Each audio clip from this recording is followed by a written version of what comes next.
New York Yankees are not the team of the 90s.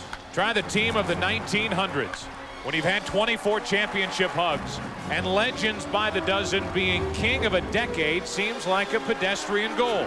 Success is in the organizational bloodlines. For today's foe, the Atlanta Braves, the clock is ticking. Once considered a lock for the team of the decade, the Braves must have one more title to feel they've met their potential. 2 straight wins in this weekend's possible October preview has Gotham's attention. Today, the battle for the 90s continues in baseball's House of the Century.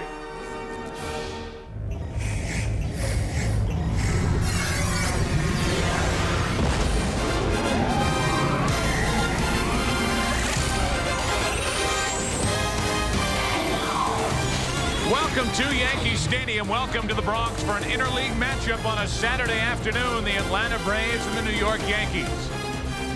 It's hot. It's hot here in the Bronx. We get ready for the Braves and the Yankees. And Tim, it's always interesting to see how a team comes out of the All-Star break. They had a lot of questions talking about the Yankees going in, and now against one of baseball's best teams, those questions are even more magnified against Atlanta. Well, let's face it, Joe. Last year, the Yankees were spectacular. When you go from spectacular to good, you look bad. And that's not the case, even though they do have some bumps in the road. What are they? The left field woes continue. Ricky Leday's picked it up, but still offensively, the left fielders are not doing their jobs. Chuck Knobloch's defense a concern. Jorge Posada, offensively and defensively, also calling a game. And speaking of calling a game, Roger Clemens and Andy Pettitte have combined for a 5.29 ERA, but the Yankees still with more things good about this team than bad. I know you believe the Atlanta Braves are making the right move as we approach the back half of this season. I think the Houston Astros were the best team in the National League for the first 7 weeks of the season, but since then you can see that ascent, a straight line to the playoffs for the Braves. Odalis Perez is on the mound today for Atlanta. He'll be backed up by this very hot Atlanta offense. Last night, they banged out 5 home runs in what was a thrilling 9th-inning victory. Get ready, the Atlanta Braves, the New York Yankees. We like to call it here at Fox a rematch of that 1996 World Series. Stay tuned. Baseball comes up next. Well, everything's a warm reception here today in the Bronx because it's just flat-out hot. But it was a less than warm greeting for these umpires as they make their way onto the field, already covered and covered well by Keith Olbermann and Steve Lyons in our pregame show, with the umpires set to resign on September 2nd. In each of the 3 games played here at Yankee Stadium since the All-Star break, and really since that announcement, every time the umpires walk onto the field, they have been booed lustily by the crowd here at Yankee Stadium. And then on top of that, Tim, there have been some controversial calls around here in the last couple of games that have really highlighted the situation with these umpires post All-Star break. They have drawn the line in the sand, the proverbial line in the sand, threatening to resign on September the 2nd.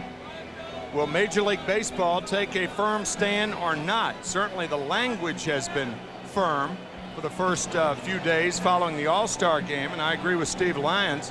After that All-Star game and all the emotions up in Boston, it is the worst time in the world to pick that particular type of strategy.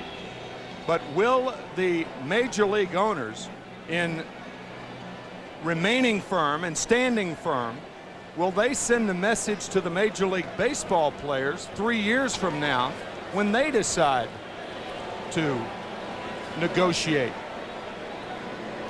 a bargaining agreement?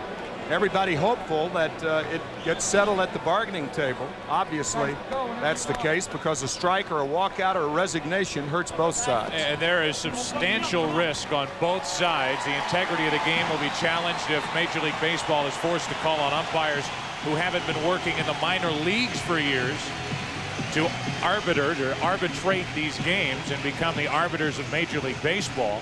And then on the other side, the obvious risk is by resigning on the part of the umpires, Major League Baseball could very well say, and you can read between the lines and through the words stated by Major League Baseball, Sandy Alderson and Bud Selig, the opinion that, well, you want to go? See you later. Yep. We'll move on without you. But it is not something to scoff at and say, well, just go get other umpires, because it's not that easy. We take a look at the Budweiser starting lineup for the Atlanta Braves. Bobby Cox lines him up this way with Gerald Williams leading off in left field. Brett Boone will bat second at second base. Chipper Jones hits third at third. Brian Jordan having a great year cleaning up in right. And then Andrew Jones, who hit 2 home runs here last night, including what was the game winner in the 9th inning, batting 5th. Javi Lopez is the DH. They're still testing that sore right knee. Brian Hunter at first base. Eddie Perez catching. And Ozzie Guillen gets the start today at short, batting 9th. To look at the Yankees defensively, they are 7th. Make it 9th in the American League with a total of 65 errors. Chad Curtis, Bernie Williams won the Gold Glove last year. Paul O'Neill in right field. Brocious and Jeter strong on the left side. We mentioned Chuck Knobloch's throwing problems. However, they have stabilized over the last week to 10 days. Jeff Manto, a starter, his first start as a Yankee. Tino Martinez being given the day off today. And Joe Girardi behind the plate, and he will be catching Andy Pettitte. Andy Pettitte has struggled big time. As a matter of fact, he's lost his last 2 Yankee Stadium starts. In his 5 years in the major leagues, he has never lost 3 Yankee Stadium starts in a row. As I turn it back to a proud papa once again, Trudy Kathleen Buck. Congratulations, Joe. It happened. That is finally wonderful. happened. That on is Thursday. wonderful. Thank you very much. It's nice to have that taken care of. It. Thankfully, baby and mom are doing very well, resting back in St. Louis. So that's terrific. It's back there after this. You must have had this worked out, because here I am on camera right away. You had this planned, didn't you? Yes, I did. Thank you very much, partner. We get ready for a baseball game here on a warm afternoon, and Andy Pettitte, well, not really much different from the last time we met on a Saturday afternoon when Pettitte made the start at Shea Stadium against the Mets. And here's a look at his scouting report. And not a lot has changed. He needs to regain that confidence in his changeup. His cutter, the ball inside to right-handed batters, still his bread and butter pitch. And the Yankee rotation has proved to be fallible of late. David Cohn has been consistent throughout, as has Hideki Irabu recently. Orlando Hernandez, even though he lost last night, was 7-2 since May 20th. The problems, Andy Pettitte and Roger Clemens. Gerald Williams, an ex-Yankee, will lead it off for Atlanta, and we're underway finally on a Saturday afternoon. Swing and a foul back, and on a warm day with, I'm sure, wet hands, Williams couldn't hang on to the bat. And what's he going to get rid of that bat? Ned Yost brings it back down. Williams already had another bat standing by. It's like he knew he was going to do that. He went back to the on-deck circle and asked Brett Boone to hand him the bat that was just laying there in the on-deck circle. The heck was that? He picked up a stickier bat. Get rid of that one. I can't hold it. The 0-1 pitch to Gerald Williams leading off. That one's broken, and a ground ball to Brocious. 1 up, 1 down, and that's the way we start this afternoon here at Yankee Stadium. If you're going to swing a bat and toss it down the third baseline, it shouldn't be the bat that you use. So he should have tossed this one and hit with the other one, because this one breaks on the first swing. That cutter inside, we said the staple of Andy Pettitte, and he shows the Braves that pitch coming right out of the chute. For a million different reasons, this is an important start for Andy Pettitte. A, we're approaching the trading deadline, and his future is very much in doubt with the Yankees right now, as rumors persist that he could be on the trading block for the Yankees. Brett Boone stands in, a .251 hitter with 11 home runs. A 1-0 is, I guess, low and away. 2 balls, no strikes. The broadcast also available in Spanish by utilizing the SAP button on your television. Not only is the trading deadline approaching and personal reasons for Pettitte to pitch well, but boy, do the Yankees need a strong start here this afternoon from a guy who was one of the best left-handers in this league and maybe in all of baseball. 2 up, 2 down. Williams grounds out. Boone flies out, and the batter will be Chipper Jones. Chipper Jones stands in batting right-handed, and all of a sudden, and I think you and I both know one of the reasons why, Tim, Chipper Jones is a major threat batting from the right side of the plate, meaning right-handed. He's a switch-hitting third baseman. One of the big reasons, Don Baylor, his hitting coach, an outstanding right-handed batter. And I think under Don's tutelage, Chipper has improved enormously from the right side. And Here's an idea of how. He has 7 home runs as a right-handed batter this year and 74 at-bats. Prior to this year, he had only 12 and 678 at-bats. He grounds one to short, picked up by Jeter. A quick and easy first inning for Andy Pettitte. Exactly what he needed. Jeter will bat second in the bottom of the first. Going there, Atlanta and the Yankees. No score. Odalis Perez, the 21-year-old Dominican left-hander, takes on the New York Yankees. And a look at the Budweiser starting lineup for those New York Yankees. Chuck Knobloch leads off at second base. Derek Jeter bats second at short. Paul O'Neill will hit third and right. Chili Davis, the DH, with Bernie Williams batting fifth. Jeff Manto is at first base in place of Tino Martinez, with Brocious at third, Chad Curtis at left, and Joe Girardi catching and batting ninth. A look at that Atlanta defense. They are seventh in their league, the National League, with 66 errors. Gerald Williams in left field, and folks, you will want to watch Andrew Jones, the center fielder, defensively and offensively today. He is the best center fielder in baseball. Brian Jordan also had a good game defensively last night against the Yankees. Chipper Jones, Ozzie Guillen at shortstop, Brett Boone on the right side, along with Brian Hunter. Eddie Perez catching Odalis Perez, who turned only 21 years old on June 6th. He is the second youngest player in the major leagues. The pitcher for the Arizona Diamondbacks, Young Hun Kim, is younger and the only player younger. He throws a 4 and a 2-seam fastball. The 2-seamer will have good sink to it. Kind of a slurve. It's not a slider, not a curve. They call it a curve. But believe me, youth and inconsistency do indeed go together. It's that kind of a day here at Yankee Stadium. It is warm. Keith Olbermann came up to tell us that there is a slight breeze blowing in down the left field line. So it's not overwhelming. 93 degrees here at the park today as Knobloch, a .266 hitter, stands in to lead it off with Jeter and O'Neill to follow. You look at Odalis Perez, who for the most part is the number 5 starter this year for the Atlanta Braves. He's been bumped up maybe a spot in this rotation because of the elbow soreness experienced by John Smoltz. They hope to get him back on the mound and rolling here shortly. There's the 93 degrees, humidity 47%, heat index up to 100. Tim, will you explain what exactly the heat index is? It's very hot on the field. 1 ball, 1 strike. Sounds like it's a combination of humidity and got to be some sort of formula. Humidity and temperature equals heat index. E equals MC squared.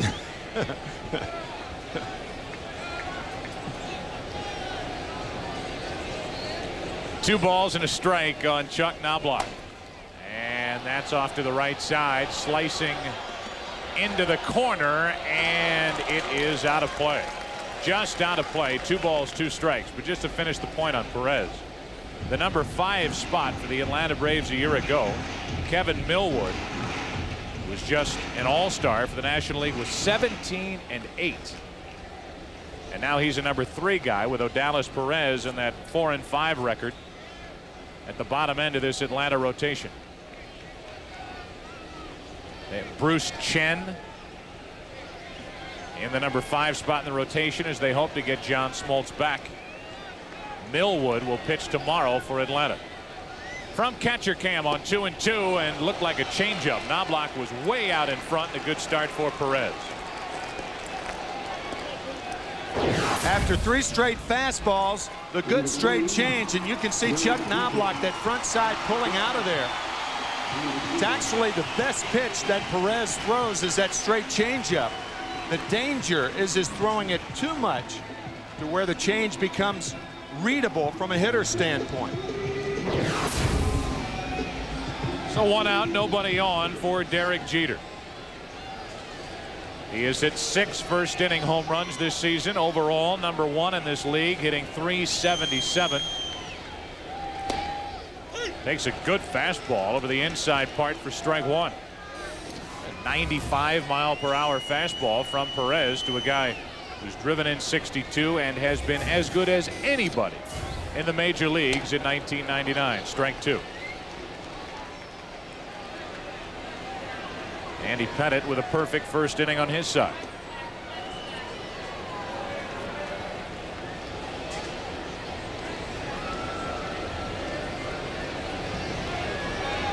Have we said it's hot here yet? Yes, we have. Okay.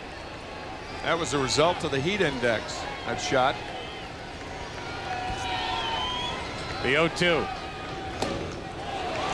Another 95-mile-per-hour fastball. 3 pitches, and Jeter will have a seat. Back-to-back strikeouts to start it for O'Dallas. Just blows the fastball by the major's hottest hitter, certainly the hottest hitter in the American League.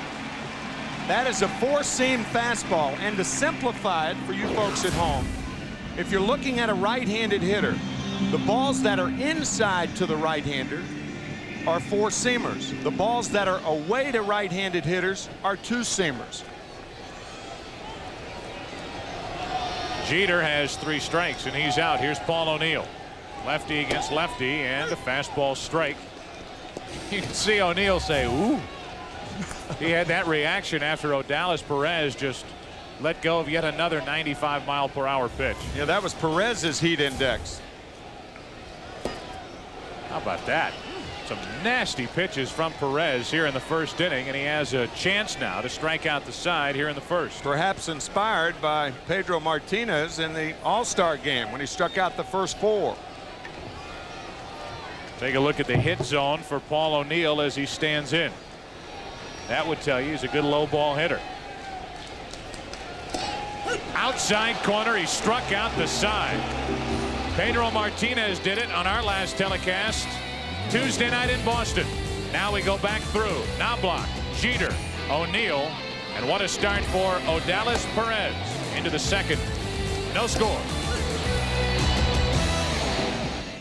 Yankee Stadium for the start of the second inning. It'll be Brian Jordan, Andrew Jones, and Javi Lopez for the Braves. No score, no base runners, and just about nothing but strikes from these 2 starters. There's the work on O'Dallas Perez between innings. Jeff Porter, the assistant trainer of the Atlanta Braves, usually they lace that with a little ammonia. It's kind of a wake-up call. Jordan is jammed. Long throw for Jeter. Jordan runs well. Got him. 1 away.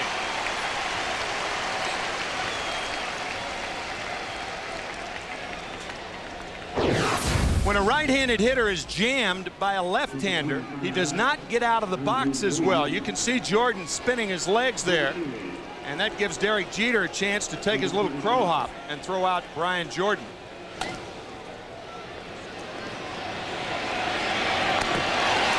Sometimes the legs are not as willing on the day game after a night game.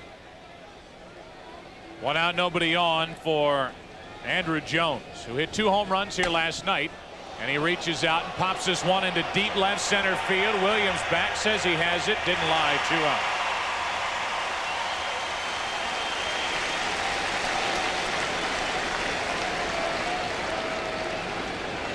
It was not only that Andrew Jones hit a home run last night, it was the pitch that he hit and off of whom he hit it.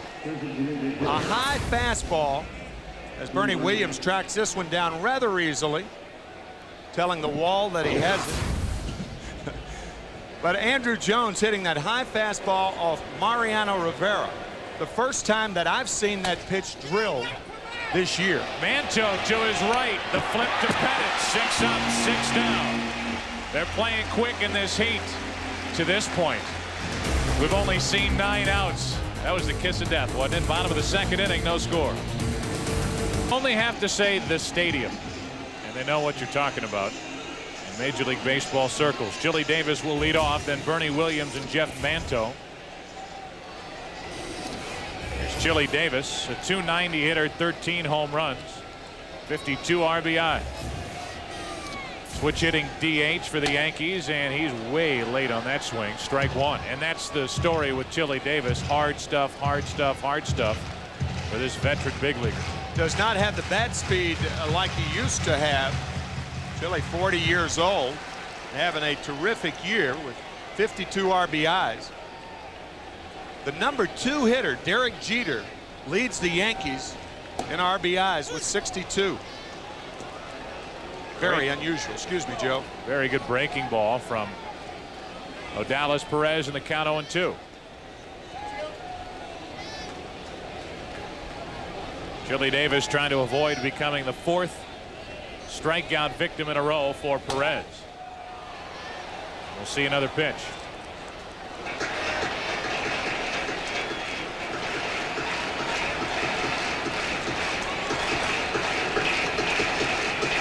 On deck is Bernie Williams. And then Jeff Manto. And when you look at this Yankee lineup, the bottom end of this Yankee lineup is anything but imposing. The 0-2 just got a piece. And that really, Tim, is one of the main reasons why they were so tough to beat last year. Yeah. You have the middle of the order that you know is so good here.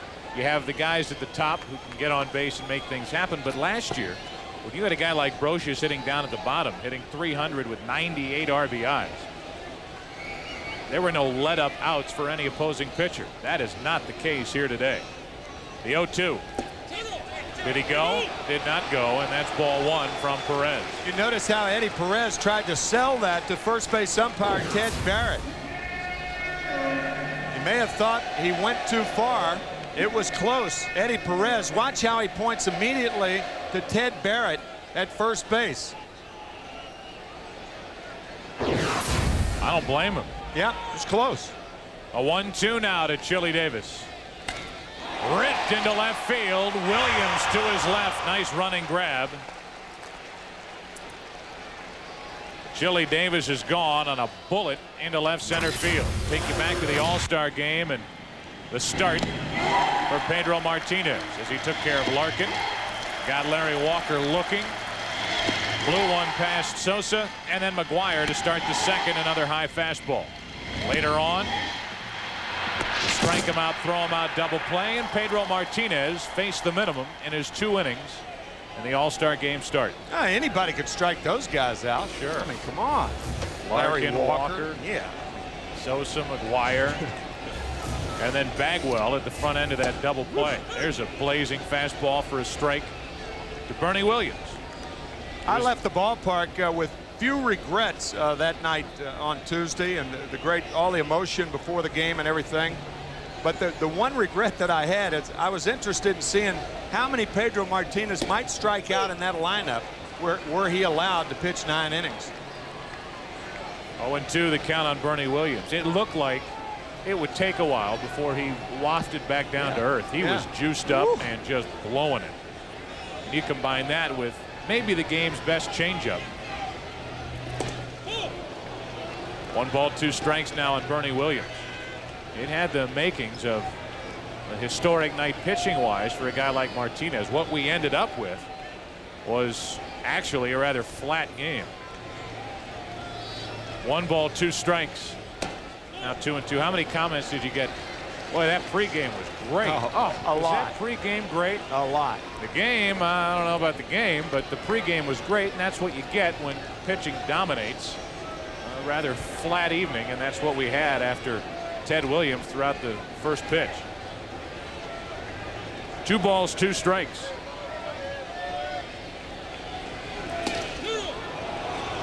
Williams checked his swing, and the count now full 3-2. Something you rarely see, a check swing on a high fastball. Most check swings are balls in the dirt. He didn't go. 3 balls, 2 strikes.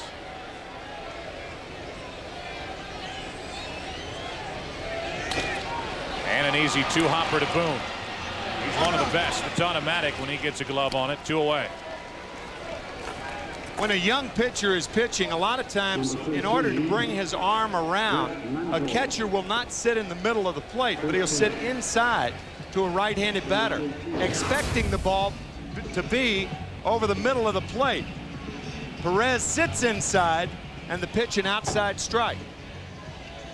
What that does, it brings the pitcher through and allows him the comfort of finding a wider part of the plate. You want a guy like Perez to pitch to the fat part of the plate and not to the corners.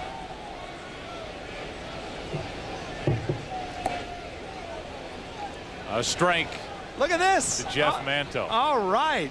We're going to every inning. We're going to have something. Every inning. Joe and Ann Buck on the birth of their baby daughter, who is 2 days old. That's great. That's a thrill. Boy, that's a thrill to have It at is. Yankee Stadium. Yeah. It's a shame her name's spelled wrong, but 1 ball, 1 strike, 2 out, nobody on. A small thing. It's the thought that counts. Absolutely. That's nice. Who did that? Did you do that? No, too? I did not do that. No. And now if you'll bring in the cake. Thank you very much. 2 balls and a strike, 2 out, nobody on. Jeff Manto, who has only 3 at-bats coming into this effort for the Yankees after being picked up and added to this active roster. Ought to get something here on 3-1. A 2-out walk. And we have our first base runner of the afternoon. That's nice. They did us a favor, so we'll do, or I'll do, the Yankees a favor and talk about what's going to happen here tomorrow. When you have guys coming back to honor one of the best players in the history of this organization, I'll say. you have a list and a day that you don't want to miss. And here tomorrow, Don Mattingly will be back. Phil Rizzuto will be here along with Don Larson, Jerry Coleman, Bobby Richardson, Joe Pepitone, as they will honor him. Yogi Berra. It's Yogi Berra Day here tomorrow at Yankee Stadium. 1 on, 2 out, and a little ground ball to the right side. Off the bat of Brocious. Wide throw, but out. And after a 2-out walk, Perez takes care of Brocious and the Yankees in the second. We'll come back to Yankee Stadium. There is no score after 2. Back after this from your local Fox station. Out of the second, and Andy Pettitte back to the hill, and a 1-hop smash to Knobloch to his right. Gooses it over to first. Hunter is gone, 1 away, and Pettitte has been perfect here at the start, retiring the first 7. Fox News is, of course, standing by, and if there are any updates on the situation with the disappearance of John F. Kennedy Jr.'s plane up here in the Northeast, we will obviously break away and give you everything we've got to get you up to date. 1 out, nobody on for Eddie Perez, the number 8 hitter, with Ozzie Guillen to follow. And a fastball strike from Pettitte. Harken back to Thursday evening when John F. Kennedy Jr. attended the Yankees Braves game, first game of this series. Breaking ball is lined into left field for a 1-out hit. Atlanta has its first hit of the afternoon, a 1-out single by Perez with Guillen coming up. Tim, we were talking about the history of this franchise. Talking about Yogi Berra, perfect time to stop and show a freeze frame. The New York Yankees have retired the number 8 twice. Originally, Bill Dickey, the great Hall of Fame catcher, and then Yogi Berra, the great Hall of Fame catcher. One of the most beloved figures, period. He has transcended sports as far as the feeling of this country toward that man, Lawrence Peter Berra from St. Louis. Ball up and into Ozzie Guillen. Had a chance, I guess, a couple of weeks ago when we were here and the Mets were here.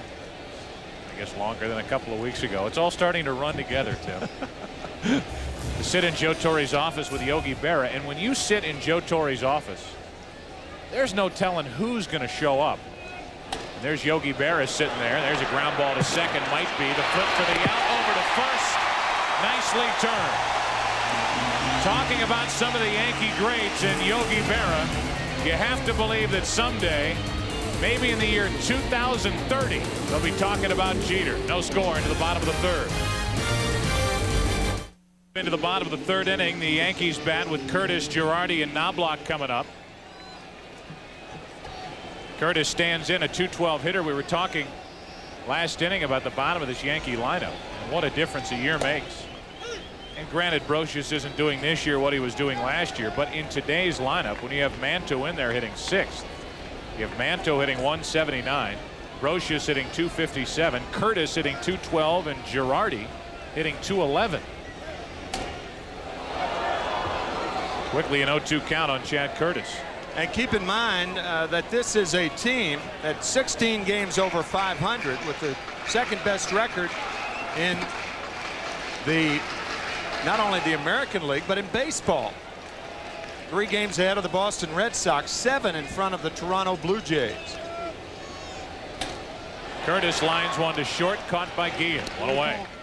It's interesting to note on that double play that ended the 3rd inning. Watch Knobloch.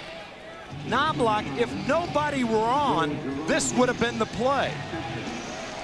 But with the man on first, obviously he's going for 2. But with Derek Jeter going toward first base and Knobloch going toward center field, that would have been the play to get 1 out. And they got 2 out of it.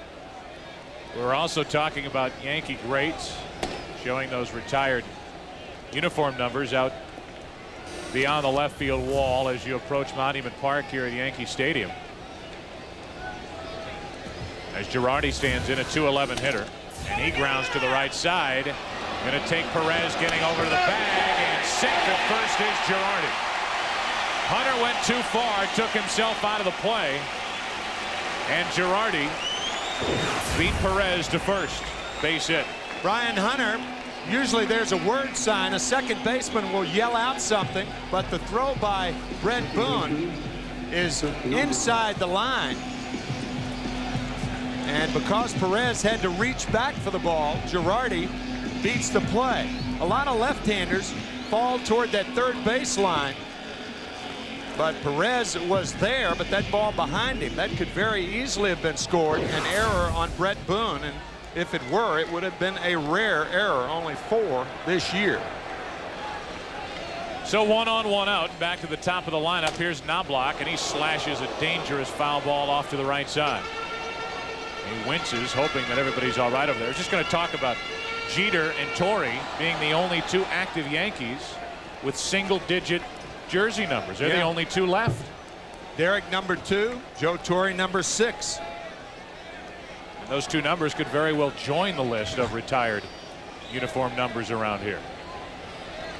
Joe Torre had a great line when he first got hired here. He'd worn 9 forever. The number 9, he was issued number 6. One of the 2 single digits available. As you look out at Memorial Park, Monument Park, really, and the memorial to so many of the great players that have passed through those Yankee pinstripes. Joe Torre said, well, I usually wore number 9. Now I've got number 6. So when I walk out to the mound and make a pitching change, I'll just walk out on my hands. 1 ball, 1 strike, and check on Girardi. Number 9 in Yankee lore, Roger Maris.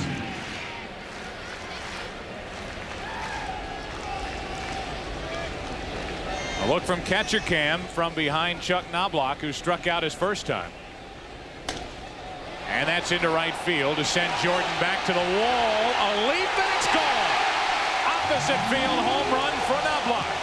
His 6th of the year. 2-0 Yankees in the 3rd. Only 27 RBIs, 5 home runs. You can kick it up to 6 and 29 now, production-wise, for Knobloch. 2 out, bases empty, 2 runs home for the Yankees. And Odalis Perez works to Paul O'Neill. And I don't think Paul's too comfortable against this Atlanta left-hander. Not too many left-handed batters would be. You're talking about pitchers. Nasty is a good word. Might be one of the few occupations where nasty is good. Perez, nasty.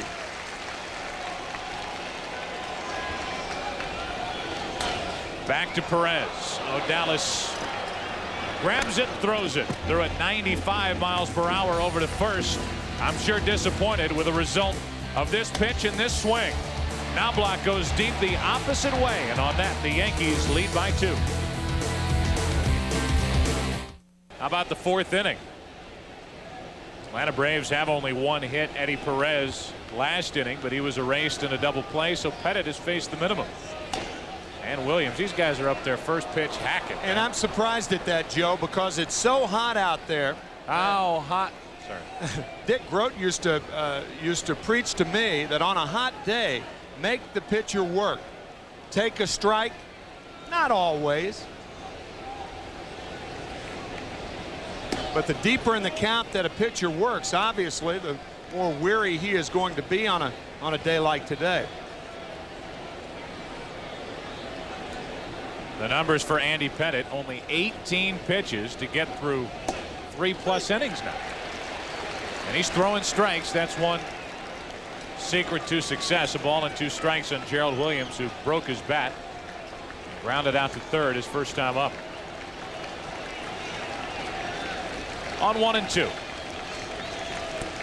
2-2. You know what Andy was thinking right there? It's a pretty good formula to throw strikes to get ahead and balls to get them out. Mel Stottlemyre is pitching coach on your left. Longtime pitching coach here in New York with Davey Johnson of the New York Mets. On 2-2. Williams spoils it. You start talking about pitching coaches. You have 2 of the game's best in the ballpark here today, and I look at the guy over in the Atlanta dugout, Leo Mazzoni, on your left, and you have to wonder what the big secret is, because he knows something, or he is doing something that other pitching coaches haven't figured out yet. A base hit into right field. Williams is going to test O'Neill. The throw in, good throw, but too late. And a leadoff double for Gerald Williams here in the 4th. If Gerald Williams is not running hard out of the batter's box, he does not give himself a chance to take the extra base. A little nudge the other way. But Williams tearing around first base, surprising Paul O'Neill. It looked like Paul had a surprised look on his face, but excellent base running by Gerald Williams. You run through the bag and not to the bag.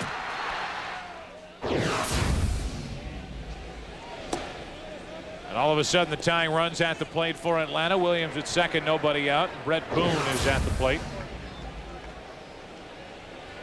And the reaction of Andy Pettitte, who just gave up his first extra base hit of the day.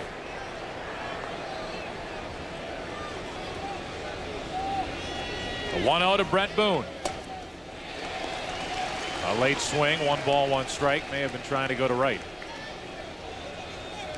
Driven in 33, 250 average. I bet the Braves cannot wait, and all of baseball can't wait for Andres Galarraga to get back in the lineup for Atlanta. Strike 2 on Brett Boone. When you have Galarraga and Boone on the right side of your infield defense, that's about as good as there is. And you got Chipper Jones at third base and Walt Weiss at shortstop. You got Derek Jeter right there. Now remember, Andy Pettitte throws that cut fastball inside to right-handers, and yet the Yankees are playing him, giving up the hole on the left side. To me, that's a dangerous formation. I know you have to hold Williams close, but your priority is to get the ball on the left side if it's hitting the hole. To me, both infielders should be pinched, and not just Derek Jeter. You see all that room over on the left. Boone trying to go to right, pops it to the first baseman Manto, 1 away. And there is that cutter, and it sounded like Boone broke his bat. Cut fastball on the hands to Brett Boone, and that's where you jam guys. You can see Girardi even giving a higher target right on the hands, breaking the bat. Sometimes I think players get caught up too much with that going to right field too, Joe.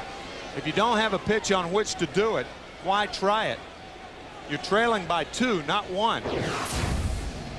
So that's 2 broken bats. That's the total to this point against Pettitte. Gerald Williams back in the first, and now Boone for an important out. Didn't advance the runner, and Chipper Jones now with Williams at second, 1 out.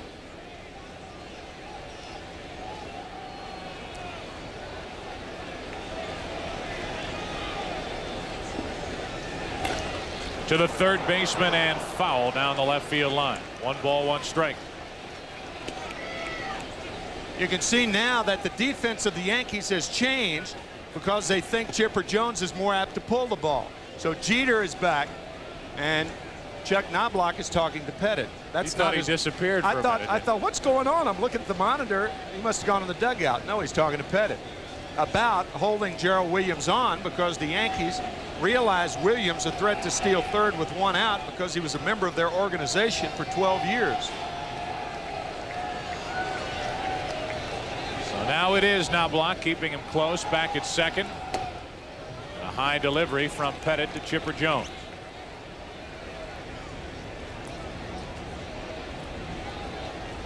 Chipper Jones has been red hot. 2 balls and a strike. Tying run at the plate. Jones takes it in the dirt, 3-1. Coming into this afternoon's game, the last 12 games for Jones, a .486 average, 8 home runs, 13 driven in. And if you go by history, the best is yet to come for Chipper Jones, who is an above .300 hitter in his career after the All-Star break. 3 balls and a strike on Chipper. Runner at second, 1 out. And the walk to put 2 on with 1 away in the first walk, handed out by Pettit.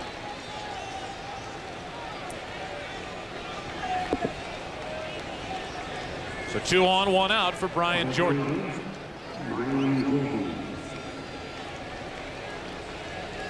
.298 average, 75 RBIs. In case you're wondering, Jordan's career high as a Cardinal, 104 driven in back in 1996.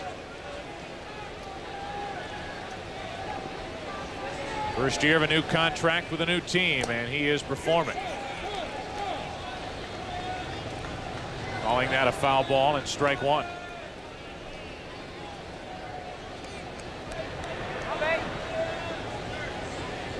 .349 hitter is Jordan with runners in scoring position. First 2 games of this series, Brian Jordan playing like a man possessed. Played a brilliant defensive right field last night and big hits in both games. That is foul down the left field line. Strike 2.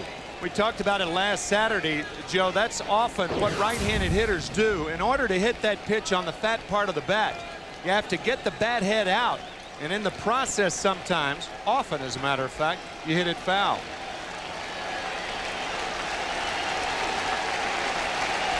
This crowd wants a strikeout on 0-2. 2 on, 1 out. They got it over the outside corner. 2 gone.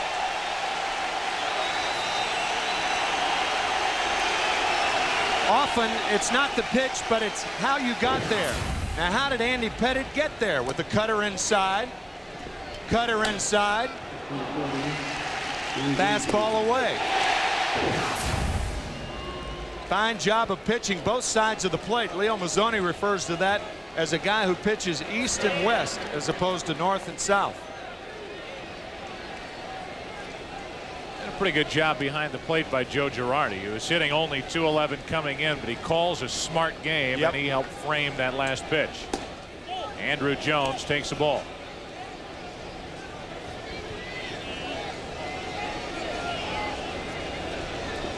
Couple of home runs for Andrew Jones in last night's game, and of course he homered back in 1996. His first 2 at bats here in the World Series against the Yankees. Big swing and a foul back. In the process, Andrew Jones became the youngest player in the history of this game to homer in the World Series. 1 ball, 1 strike, 2 on, 2 out. Tim, you can bet a lot of scouts are here watching Andy Pettit if those rumors are anywhere close to the truth that he may be on the trading block. And those scouts that are here watching have to be impressed with Pettit to this point. A 1-1 pitch, 2 on, 2 out. High delivery. Jones tried to hop all over it. Strike 2.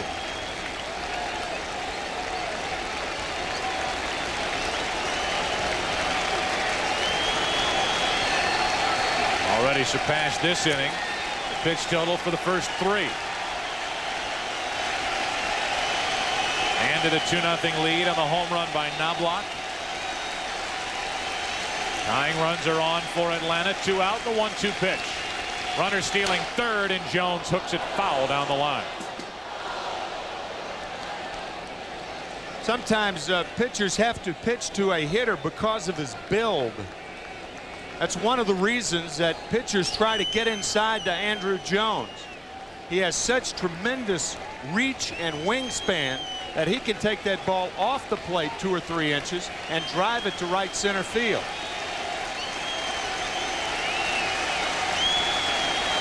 Again, the 1-2. Would chase it. 2 balls, 2 strikes. See the gigantic knee brace on the right knee of Javi Lopez as he stands in the on-deck circle. Now the 2-2 to Andrew Jones. Reached for it and pulled it foul. That was an example of what we were talking about that reach of Andrew Jones. Watch this swing. Andy Pettitte trying to backdoor him with that breaking ball. That ball about mid-shin high and off the plate away.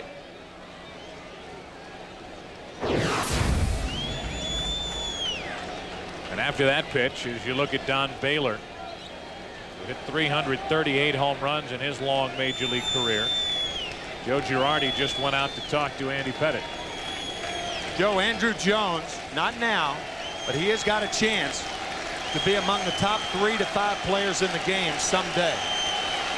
That's how talented he is. The 2-2. Over the top fastball down and in, and Jones got a piece of it to stay up there. A little different delivery that time from Pettitte. Looks like he was awkwardly on top of that pitch. Really straining and running to get that ball down and in. Jones got a piece again, the 2-2. And a foul back above us.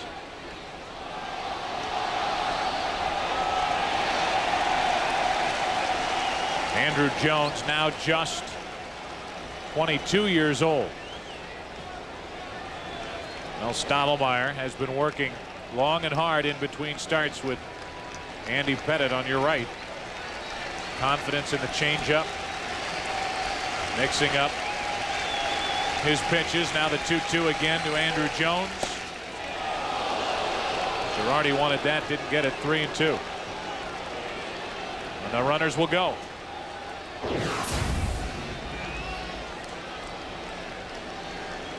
Usually if a catcher has to turn that mid over, he's not going to get that as a strike. That ball clearly low.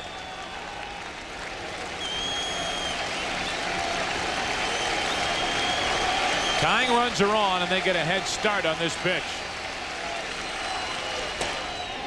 That'll load them up. 2 walks in the inning, a double mixed in, and the bases are loaded with 2 down. We talk about making a pitcher work. Andrew Jones fell behind early in the count, then had to work to stay up there, and Andy Pettitte has got to be a little gassed here with the bases loaded 2 out on a warm day and facing Javi Lopez. That's the difference in Andrew Jones this year and in years past. He will not swing at the ball out of the strike zone as frequently as he has in past years.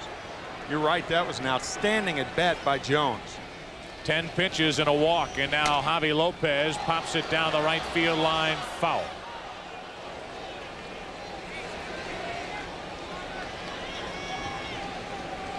Lopez grounded out to the right side his first time up. He was on the disabled list from June 21st until this past Thursday. Sprain of the right knee, and we already gave you a good look at that knee brace. His anchor at the plate, the 0-1. Good pitch down and in, strike 2.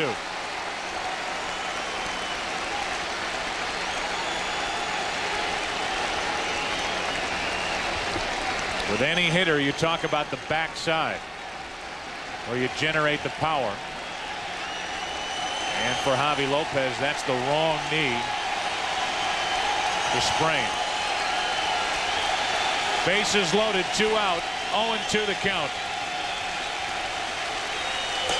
Inning over. Andy Pettitte into and out of trouble. 2 strikeouts in the inning. The Braves strand 3. Bottom of the 4th inning, Yankees bat up by 2. Missed opportunity for Atlanta. They loaded the bases, left them loaded as Javi Lopez struck out. Andy Pettitte has been good through 4. Bottom of the 4th inning, and Chili Davis leads off and takes a ball from Odalis Perez. Odalis Perez gave up what could have very well have been an error, but it was an infield hit back in the 3rd inning on a ball hit by Girardi to the right side. Boone didn't lead Perez to the bag, and then that little bloop home run into right off the bat of Knobloch. And it's 2-0 Yankees. Yeah, in fairness, Joe, that ball would not have been out in any other park in baseball. That ball hit by Chuck Knobloch. But just like hits, there's no such thing as a cheap home run. 1 ball, 1 strike. You get a look at the other scores from around baseball at this time. Driven into center. Andrew Jones back to get it. Well, I know we've already talked about this, but there's Andrew Jones going back on a ball and catching it as easily as he can to try to make it interesting. How good is this guy? Watch him go get it in center field for the Atlanta Braves. He has thoroughly impressed Bobby Cox, Jim Beecham, who has been a coach with the Atlanta Braves. The last couple catches from this series here at Yankee Stadium. But on those routine fly balls, he just goes back and tries to catch him against his chest, against his ear, against his jaw, behind the back, whatever he can to more or less amuse himself. His athleticism is impressive. His intelligence is as impressive because he plays a shallow center field, has the ability to go back. You cannot hit a ball over his head unless it's out of the ballpark. That's a slight overstatement, but not much. 2 balls, no strikes now on Bernie Williams. It's an interesting shot. 2-0, 1 out, nobody on.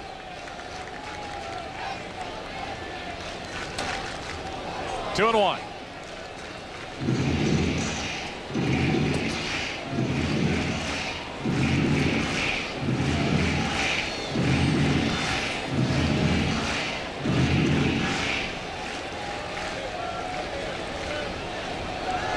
Spray hitters. Oh, Sorry. oh, ow. 2-2. Whatever they can do here at Yankee Stadium. Isn't that a nice touch, though? It is.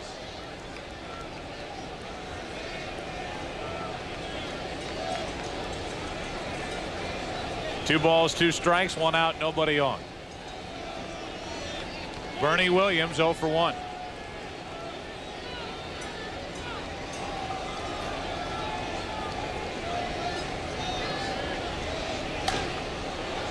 Got to get out of play. 93-mile-per-hour fastball from Perez. Joe, we talked about Leo Mazzoni in the last inning, and I had a conversation with him before last night's ball game about Odalis Perez, and he said, you know, the one thing I don't buy, just because a guy is young in the major leagues doesn't mean he can't be effective. So what is all this stuff about if you're young, it's a learning process, and you're going to make a lot of mistakes and all that stuff? Said Steve Avery was 21 years old when he won perhaps the biggest game in this franchise's decade, a decade of excellence, and that was Game 6 of the 1991 National League Championship Series. And Steve Avery was 21 years old when he did that. And we talked about it a moment ago. He's figured something out. Yep. And people will always say, and he's always going to have to get around this to get what he deserves, and that's a world of credit. Well, he's got the guys to work with. He's got the horses. That's true. But a lot of teams have had horses come and go. A lot of teams have had young studs come up and blow out their arms. That's right. And it just doesn't happen in Atlanta. And the one thing consistent with Leo Mazzoni is he has his pitchers throw more than any pitchers in the big leagues, than any staff. Between starts. That's well hit into right. Track wall. Goodbye for Bernie. Williams goes deep. It's 3-0 Yankees.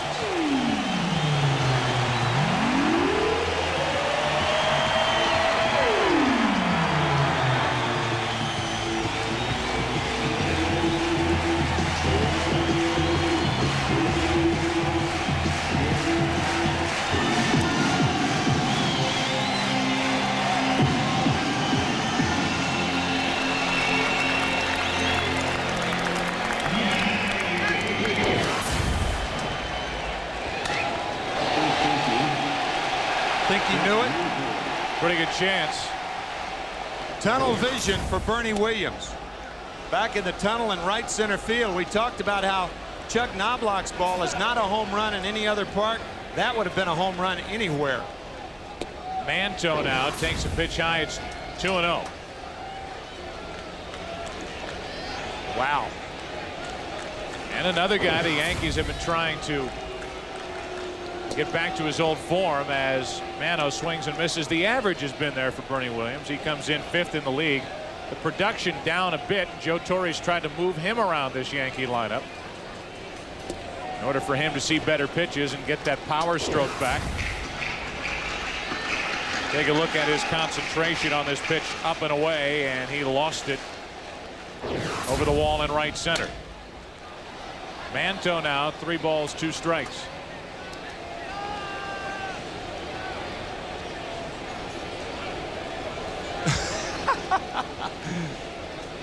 Hot going around those bases.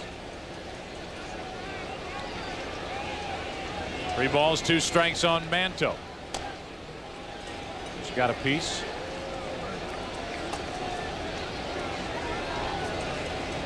Manto hitting only 179. He walked his first time. As a Yankee, he's 0 for 3.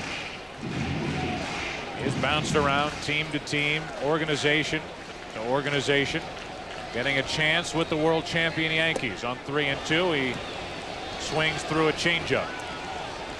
And that's the 4th strikeout for Perez, his first since the first inning. Once again, the concentration of Bernie Williams.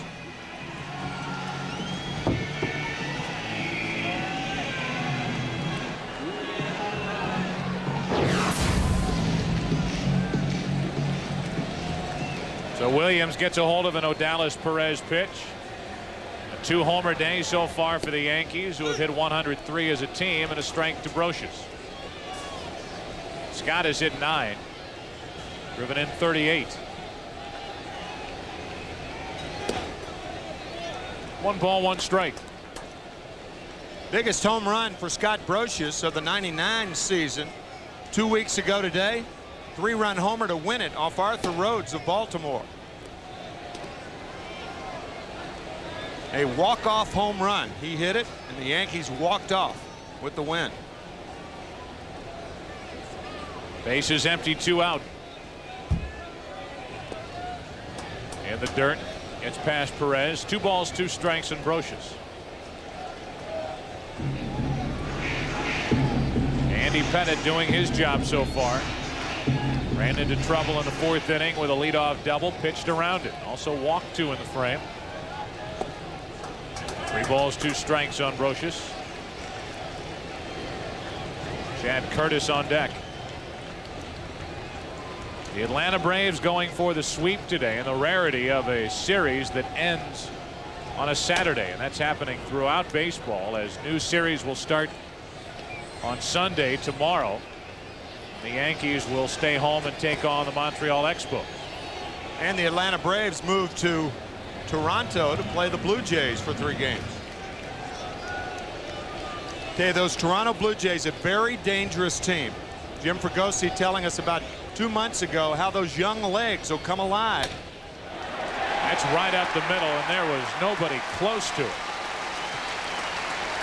Boone was way over in the hole, playing as if Brocious was going to hit it just to the right of the first baseman. That was up the middle, and look at that. There's nobody there. Drive a fleet of trucks through that hole. Well, Brocious is more inclined to go the other way with 2 strikes. But Jim Fregosi, once again to reiterate, telling us that those young legs, he expects to carry them through the second half. When the older guys are getting tired, the young Blue Jays could make their mark in the American League East. One of the reasons why they are dangerous, they've got a big game pitcher. They've got a shut you down left-hander in their bullpen, and they've got speed off the bench. Where'd they get those guys? 1 on, 2 out. Curtis, strike 1. I'm talking about David Wells, Graham Lloyd, and Homer Bush. The components that went the other way in the trade that bought Roger Clemens, put him in pinstripes, and Clemens has been anything but dominating. That caught the corner. 0-2. Take a look at the numbers. An ERA of 4.98 for the Rocket. 12 home runs. Knocked around here 2 nights ago in the first game after the All-Star break. 6 earned runs and 5 1/3 off Roger Clemens on Thursday night. But you can't look, in my opinion, you can't look back on that. I mean, obviously people do, fans do. David Wells is a very popular player, and that's why I think New York Yankee fans have a tendency to look back on it more than they should. In my view, you get a chance to get Roger Clemens, a dominant pitcher, you got to get him. 2 strikeouts in the inning, 5 on the afternoon for Odalis Perez, but 2 big swings by the Yankees. Knobloch, a 2-run shot in the 3rd. This from Bernie Williams in the 4th. 3-0 New York. Move to the 5th inning, 3-0 Yankees now. A couple of home runs for New York. 2-run shot by Knobloch, solo blast by Williams, and that's a base hit into left. A hanging delivery, and Hunter jumped on it. Bryan is on for the first time this afternoon. The Braves sent 6 men to the plate last inning. Got a leadoff double in that 4th and didn't score. Trailed by 3. Let's take a look at today's Chevy Trucks game summary. Odalis Perez struck out the side in the 1st inning. Knobloch, a 2-run shot in the 3rd for the Yankees. Williams went deep in the 4th. And Andy Pettitte has been good to this point.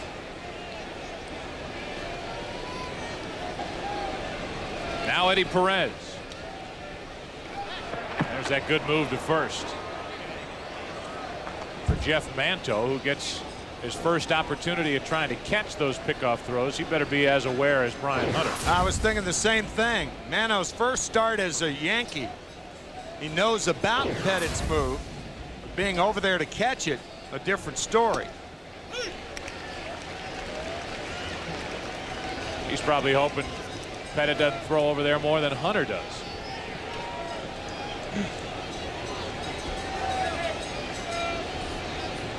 Another one of the real good guys in this game is Jeff Manto. The 0-1 pitch. 1 ball, 1 strike. Eddie Perez, a guy you can get on the double play. He was involved in one back in the 3rd, hit into by Guillen.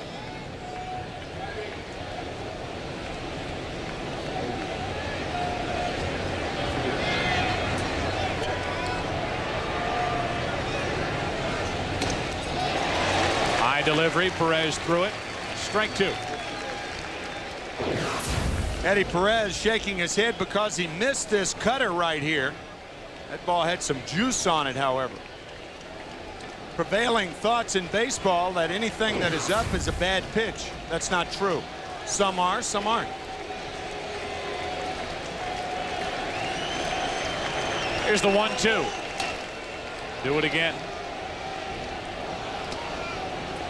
Matter of fact, that cut fastball is a much more effective pitch when it's around the belt, right on the hands, than it is around the knees.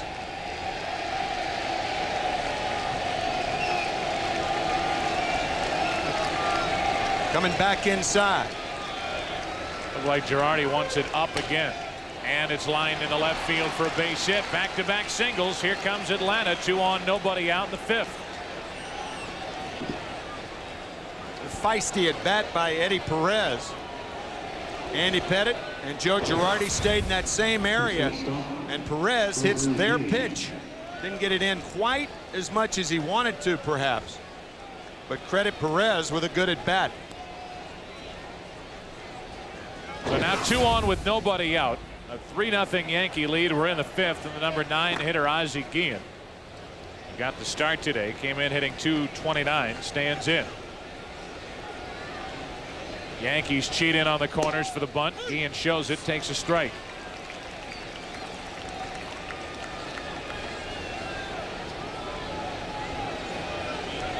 Brian Hunter, the runner at second, runs okay.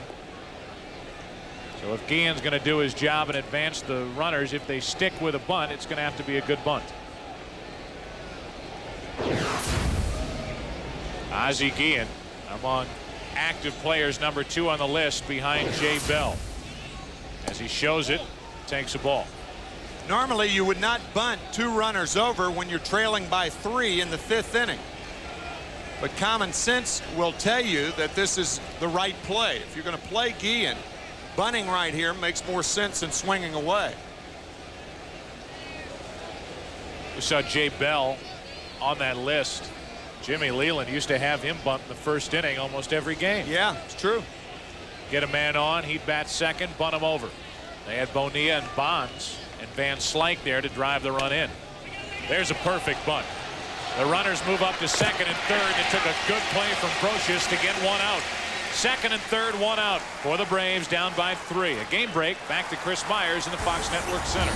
All right, thanks, Joe. At Pittsburgh, bottom of the third, Indians and Pirates, and the rookie from LSU, Warren Morris, off Charles Nagy. A 2-run single, his 49 RBI lead. All National League rookies. Chris Benson with a 3-0 lead. And, Joe, from all of us here in Los Angeles and Fox, congratulations on the new addition to the family. Thank you, Chris. Little Trudy Kathleen's getting an awful lot of airtime. Getting a lot of ink early. How many 2-day-olds get that much ink? Not many. Second and third, one out. Here's Gerald Williams. And a ball inside from Pettit. Williams has doubled. He's grounded out. As the money soars in baseball, plays like this are sorely needed. Fine bunt by Guillen. Boy, that is a dying art. The art of laying down a bunt. 1 ball, 1 strike as Williams fouled one away off his hands. Many in baseball thought Ozzie Guillen was finished. Cut loose by the White Sox. He tried it with Baltimore. Played the beginning portion of the season last year with Baltimore. Ended up with Atlanta. They liked him so much they brought him back. 2-1 on Gerald Williams. Andy Pettit for the second inning in a row is in trouble.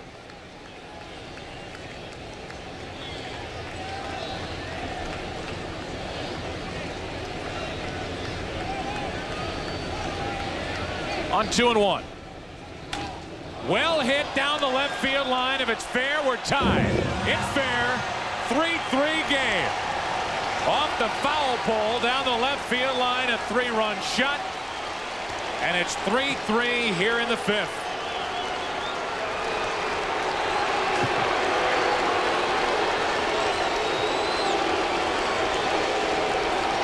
He didn't even have to look at third base umpire Jim Evans. You could hear that was a 3-run home run.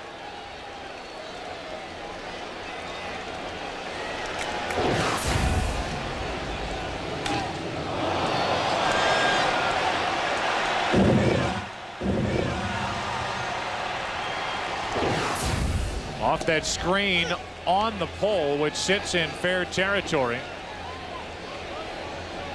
That gets it back to a 3-3 game.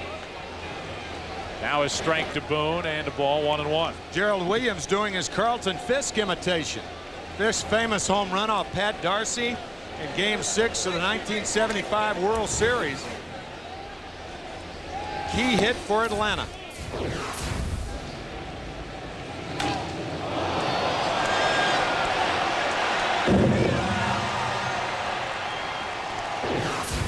One out, nobody on. 2 balls and a strike. Now 2-2. A big swing by Brett Boone. Little body English, little body language used by Gerald Williams, hopping up and down as he was moving his way down the first base line. He jumps up and bites his former team. The 2-2 to Boone. Full count. And all the good work that Pettit did in each of the first 4 innings, which included getting out of trouble in the 4th, has been erased with 1 swing from Williams. And that's a floater into left for a base hit off the bat of Boone. That's 4 hits in this inning. And big trouble for Pettit here in the 5th. One more look at that home run by Gerald Williams.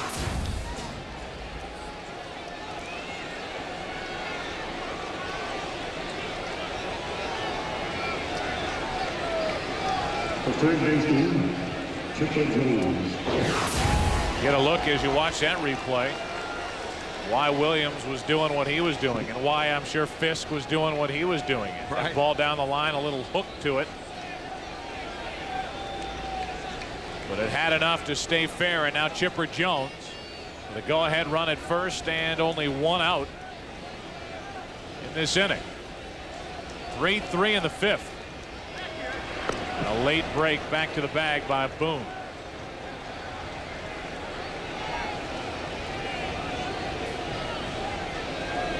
Usually a manager, in determining whether to hit and run or not, will determine how well the hitter is going. The move of the pitcher, sometimes the speed of the runner, even though that's of lesser importance. But with a guy locked in like Chipper Jones, I doubt that Bobby Cox would resort to the hit and run here. 1 on 1 out. Strike one. The reason for that is you want a hitter that's hot to choose his pitch and not be compelled to protect the runner. So if Chipper Jones were going poorly as a right-handed batter, you'd be more inclined to send the runner, but not as well as he's going. Talked about this in his last start. Since July 14th, basically the All-Star break a year ago, 4 games under 500 and an ERA over 5.5 for Andy Pettitte. Boone is running, got a great break, and Jones lines one into left center field. That ball will get down, cut off by Williams, and it will end up second and third as Boone was deked, I would imagine, because he went sliding into second. What should have been an RBI double with a runner going. Boone didn't get a good read on it, and he's now at third. Second and third, only 1 out. Either that or he did not look back to see where the ball was. You take those 3 steps and see where the ball is after the hitter hits it. This ball hit hard to left center field, and you could see Brett Boone sliding in the lower right-hand corner. Knobloch's among the best at working that decoy play with the runner running. Ball in the air, he makes believe that it's a ground ball double play opportunity. Now second and third, 1 out. Jordan takes a strike. So you talk about Chuck Knobloch's defense. He's been under some fire here in New York. Well, that play and his efforts in deking Brett Boone for the moment has kept the go-ahead run off the board for Atlanta. 1 ball, 1 strike on Brian Jordan. There's Boone, and there's Chipper Jones, who is on base for the 2nd time today.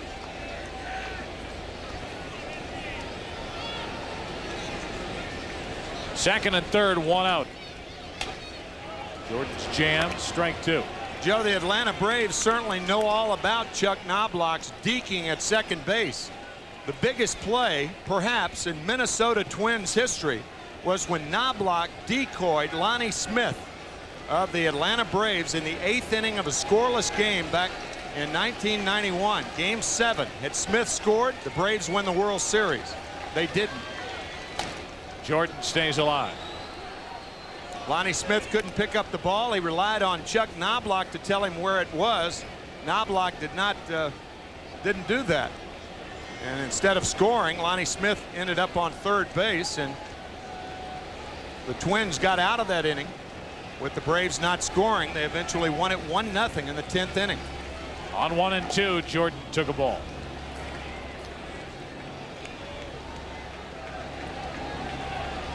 Go ahead RBIs. Brian Jordan, number 2 on the list, tied with Bichette. Those two look up at Matt Williams in the National League. The All-Star Williams has 24. Braves have battled back 3-3, now second and third, 1 out. And Jordan was at the mercy of Chuck Merriweather, the home plate umpire. And it's called ball 3, 3-2. Remember that last at bat by Brian Jordan? He took a similar pitch, and Chuck Merriweather rang him up. Jordan lays off this pitch, and it was a ball downstairs. Now the 3-2.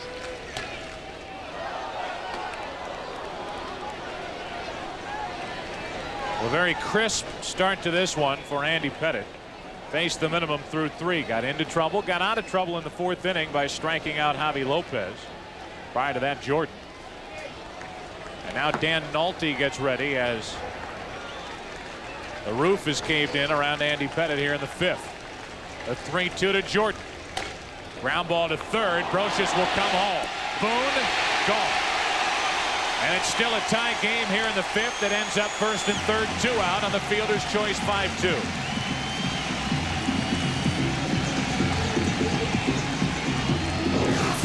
Nice play by Chuck or I should say Scott Brocious. And it's also a good play by Brett Boone. 2nd and 3rd and 1 out in a tie ball game. You try to score on a ground ball. The worst that can happen is you end up 1st and 3rd and 2 outs. And that's what's happened. But in the process, you take a chance on scoring a run. You notice how Girardi sets up inside the line.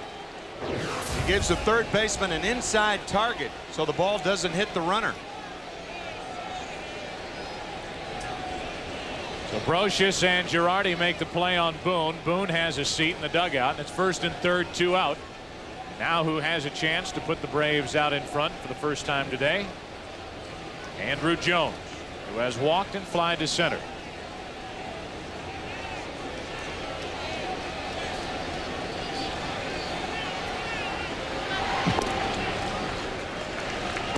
Watch Joe Girardi one more time. Scott Brocious, obviously you don't want to throw into the runner, so Girardi sets up inside the line and then takes a blow from Brett Boone. No sense in sliding there. Breaking ball from Pettit. Up for ball 1 to Andrew Jones. So right now you can go back to the base running of Boone. Right. Sliding as he was running on that double by Chipper Jones. He only got to 3rd. Kept a run off the board. Now the fielder's choice. It's up to Andrew Jones, who's up on the count here 2-0.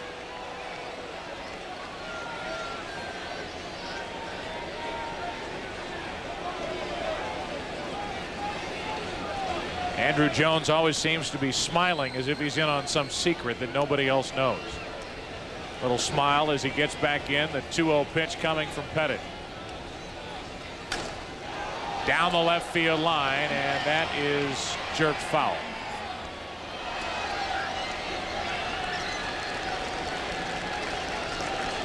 I think I'd smile too if I were as talented as Andrew Jones.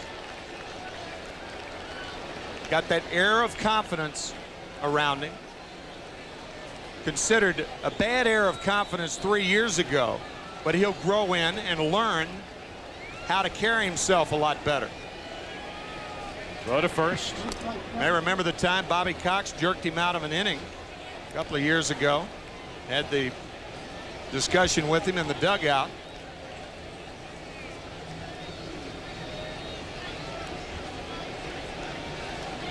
Andrew Jones with a chance here on 2-1. 1st and 3rd, 2 out. 3 balls and a strike. Go pitches by inning, and they're piling up. 64 in the last 2 innings for Pettit. 64 of his 80. About as efficient as you can be in the first 3. On a warm day, a good plan of attack. Now the 3-1 to Andrew Jones. Should end the inning if not blocked. And he's happy to be able to flip it underhand to Jeter instead of having to throw to first. And Knobloch played a role in this inning with that deke at second. With the biggest swing of the day so far, Gerald Williams tied it with a 3-run home run. Welcome back to Yankee Stadium. A humid day here in the Bronx. A 3-3 game, bottom of the 5th inning now. And even though the Yankees at one point led 3-0, you would have to say that, judging by the last couple of innings, Odalis Perez has outperformed Andy Pettit to this point as he misses with ball 1 up and away to Joe Girardi, the number 9 hitter who has an infield hit and his average resting at 217. Popping fastball, strike 1.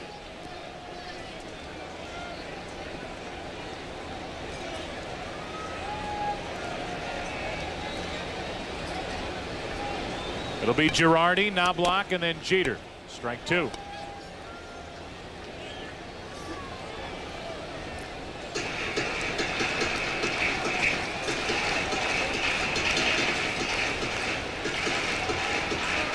Couple of things in play here for these Yankees, and we talked about it at the start of our afternoon here on Fox.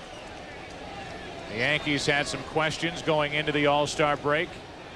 They have stumbled coming out of the gate here in the back half of the season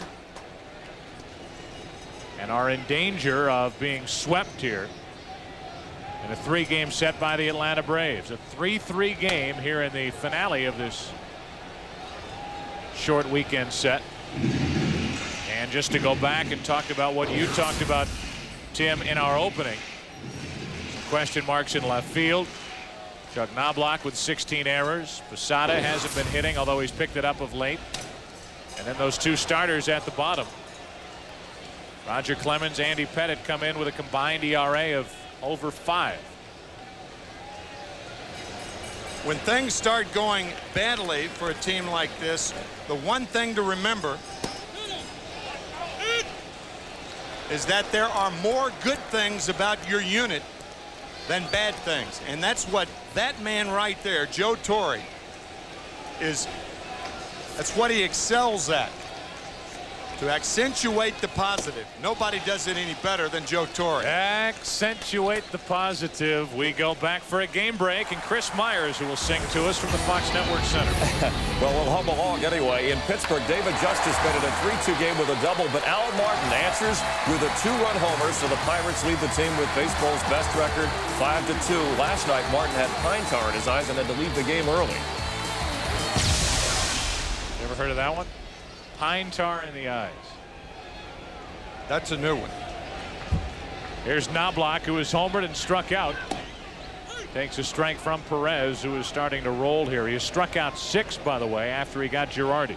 So that's what that new movie's all about. Eyes wide shut. Pine tar in the eyes, right? Right. Uh-huh. Not quite. Another baseball movie. 1 ball, 1 strike. Could you imagine going to see that, expecting a baseball movie? 1 out, nobody on, 1 ball, 1 strike. Is that on your list of things to do? No, but I did see the premiere of For Love of the Game, Kevin Costner's new movie. It will be out in September. And it's not as good as Bull Durham, but it's a good movie. A few good lines, great soundtrack. Kevin Costner does his normal good job. 2 balls and a strike. 3-1 now. Where'd you see the premiere of that? In Boston on Monday. You were invited, but you had other What? things. I didn't say No, that. you were invited, but you had other things to. I mean, you were a busy man. So was I, but I thought that'd be fun. Kind of break it up a little. A 1-out walk, second walk handed out by Perez. 1 on, 1 out now for Derek Jeter, who walks in. Tim McCarver told you this would happen early in the night. Omar Garciaparra replaced by his friend Derek Jeter. And then Derek Jeter with the Garciaparra imitation at the plate. Garciaparra voted in as the fan favorite, so to speak, at shortstop, and Derek Jeter, who reminds us all seemingly time after time how wise he is beyond his years, handled that situation perfectly. Hard to believe he's only 24 years old. This is a Fox News special report. Star Wars sandals. On 0-1. It's down the right field line and slicing foul. Have you seen the new Star Wars, Tim? No, I have not. I'm not trying to work this into any Siskel and Ebert.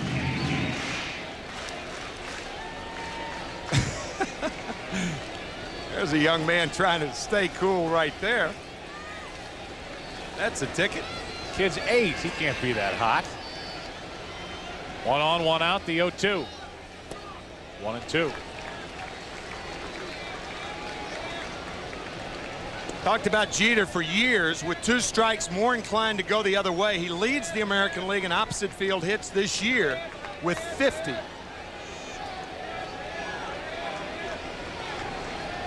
One ball, 2 strikes on Derek. And there's a shot into right. Jordan coming to get it on a hop, a base hit. He goes the opposite way. And it's 2 on, 1 out here in the 5th. Make that 51. Even though the pitch is inside, you can clearly see that Derek Jeter trying to go the other way. You can see that right elbow, how it's tucked in there. That's his stroke with 2 strikes.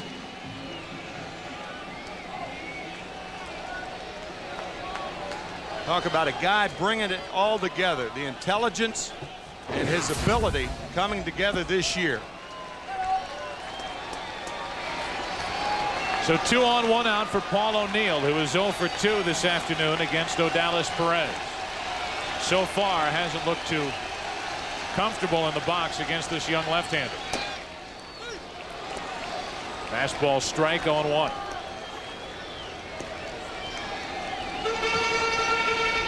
Odalis Perez signed by the Braves as a free agent July 2nd, 1994.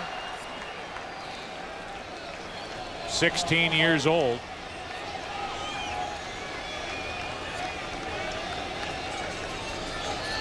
And some scout found a good one in Odalis Perez. Right now only 21 years old, just 6 feet, 150 pounds. But able to get the ball to the plate in the mid-90s. Odalis Perez, by the way, hasn't won since the 8th of June. 11-2 win over Tampa Bay. So it's been a while for Perez, as it has been for Pettit. The 0-1. Up the middle, a base hit.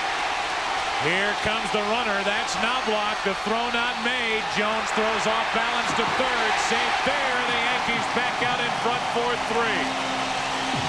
Andrew Jones was burned styling then. We were talking about that air earlier.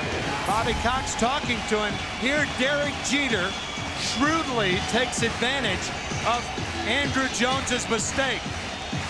He failed to throw home and then didn't think Derek Jeter would dare try to go to third after stopping around second base. But he did, and with 1 out, a great base running play by Jeter and a careless play by Andrew Jones. Watch.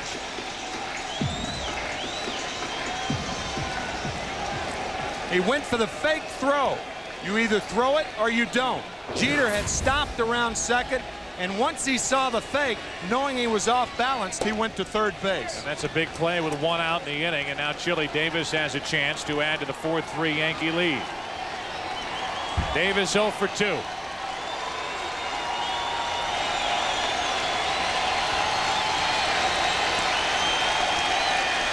Crowd gets back into it. After Girardi struck out, a walk, a pair of singles. Davis out in front. 1 ball, 1 strike, and a good changeup. Chili has driven in 52. So Andy Pettit is handed another lead.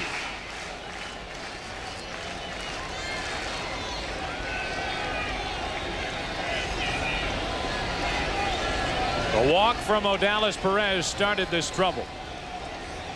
And now on 1-1.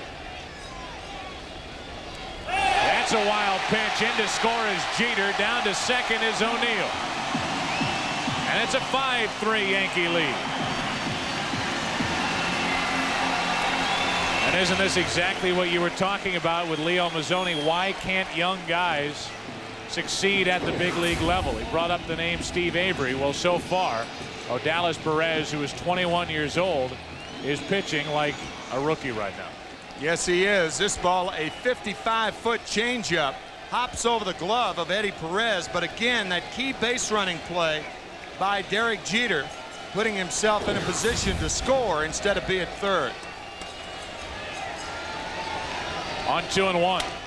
Into left center field, well hit. Back is Williams. This ball's over his head. 1 hop over the wall. In to score O'Neill. It's 6-3 Yankees.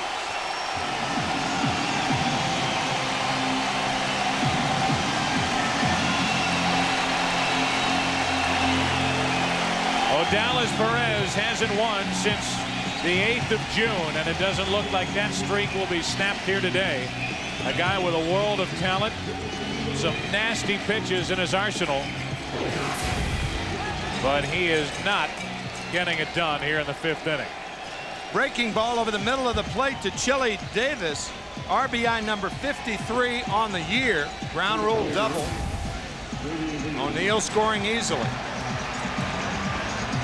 Well, it looked like Pettit would roll early. He has stumbled. It looked like Odalis Perez had settled in. And now here in the 5th inning, it has caved in around him. They are going to walk Bernie Williams as you look at the double by Chili Davis. Set up first and second with one out. Jeff Manto will be the hitter. And there's action for the Braves out in their bullpen. Kevin McGlinchey, the fine young right-hander, he's only 22 years old. No, that's Russ Springer. Russ Springer is up and throwing for the Braves. He just got up. Of course, on a day like today, as hot as it is, all you have to do is shake hands and you're ready to come in the game.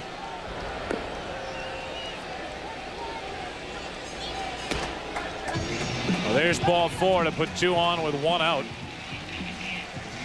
Didn't look like Springer was getting ready in a hurry, but I would think he should be with a couple of right-handed batters coming up. 95 pitches for O'Dallas. Only 4 1/3 innings, and here comes Leo Mazzoni out to talk. Springer doesn't appear to be ready, and at the moment doesn't look like Mazzoni's going to make the pitching change.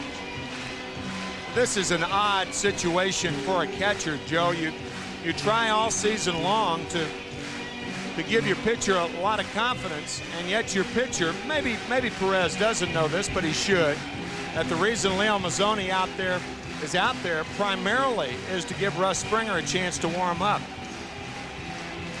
The worst thing that a coach or a manager can ask a catcher on the mound with the pitcher within hearing distance is, how's he throwing, and expect an honest answer.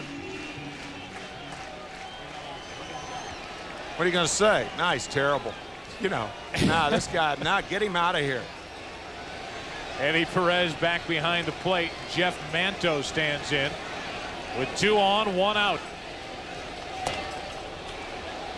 A good pitch from Perez, strike 1. Manto has walked and struck out in the middle innings here on an extremely warm day at Yankee Stadium. Presenting trouble for both Pettit and Perez. Outside corner, strike 2. Good shot at Tino Martinez as you see the runners. Chili Davis on at second, Bernie Williams at first. But there's no way Bobby Cox would make that move and bring in the right-hander because he'd have to face Tino Martinez, who would pinch hit for Manto. Here's the 0-2 to Jeff Manto. Perez keeps it at the plate. They used to have a great billboard down in Atlanta, and it had on one side it had MacArthur / Cox. Maybe an overstatement by the advertising community in Atlanta, but you get the idea that Bobby Cox is some kind of leader with this ball club. On 1-2, Manto chops it off the plate, foul. And another guy who doesn't get the credit he deserves as a very good field manager, and before that, general manager, preceding John Schuerholz in, and responsible for some of the personnel decisions which have led to this dominant team here in the 90s in the National League. Bobby is anything but a self-promoter. Anything but. All he cares about W's. Manto strikes out on a changeup. That's 7 strikeouts now for Perez. But in between those 7 strikeouts, there's been a lot of offense lately for the Yankees. Good changeup to Manto, a little out of the strike zone. Fine changeup with great arm action by Perez. The 100th pitch of the day for Perez was a changeup.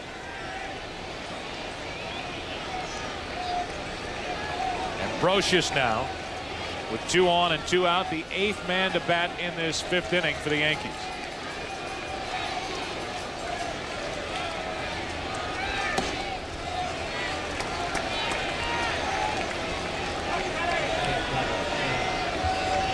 Brocious is singled. He's grounded out. He's driven in 38. Chili Davis, Bernie Williams aboard.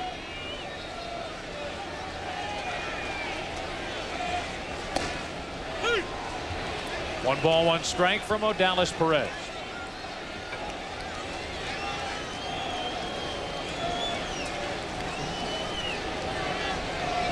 Braves will have Lopez, Hunter, and Eddie Perez bat in the 6th. They'll be trailing by at least 3. 6-3 Yankees. Strike 2 on Brocious.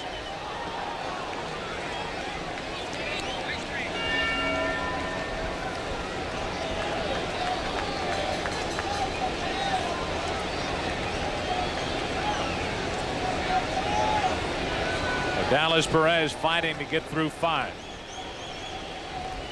What a start. 3 strikeouts as he struck out the side in the 1st. 2-2 on Brocious.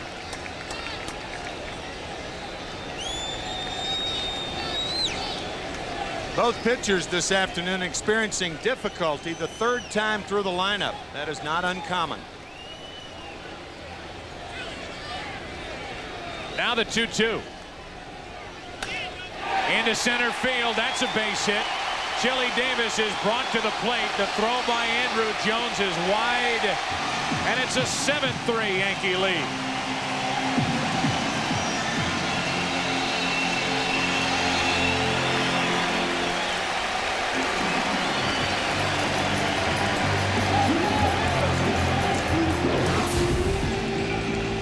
RBI number 39 for Scott Brocious into right center, and that's going to be all for Odalis Perez.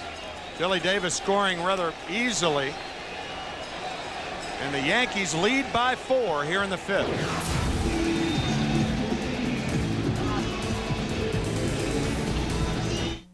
Out of the 5th inning, it's been a breakthrough inning for the Yankees. They've scored 4, lead by 4, 7-3. New pitcher is Russ Springer as he takes over for Odalis Perez. The numbers for Springer with a big ERA. Got some good arms though out in that Atlanta bullpen. Not guys that you've heard a lot about, but they can bring it. Springer is one of their longer relievers, and Perez is gone. An interesting move here is Joe Torre will tap Chad Curtis on the shoulder and say, have a seat. Send in Ricky Leday with 2 on, 2 out. It is an interesting move because defensively, Chad Curtis is the best defensive left fielder the Yankees have. Ricky Leday slightly behind. But I think the key point, Joe, and I know where you're leading, the key point is that if Leday's in the lineup now, Bobby Cox can neutralize Leday later if the Atlanta Braves catch the Yankees by bringing in a left-hander to face Leday. As far as Joe Torre is concerned, another hit, it's another marker. Springer to Leday. And 0-2 in a hurry.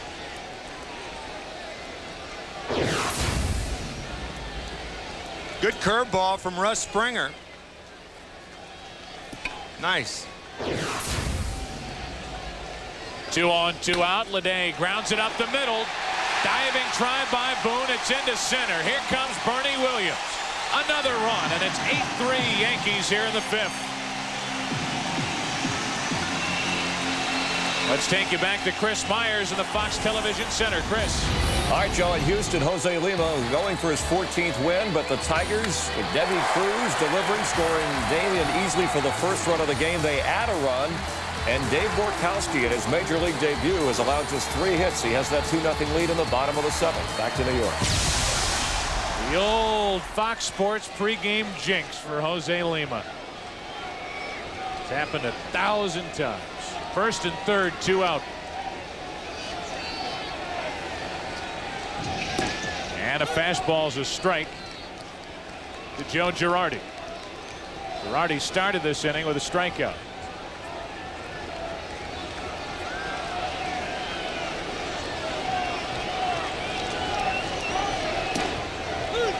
0-2. Joe, before Thursday night's game, Ricky Leday told me that he's tired of feeling for the ball, meaning he's reluctant to fire the bat head through the strike zone. That was his 4th straight hit, 3 last night, and a pinch hit and a big one, a marker, another marker for the Yankees. To the shortstop, Guillen.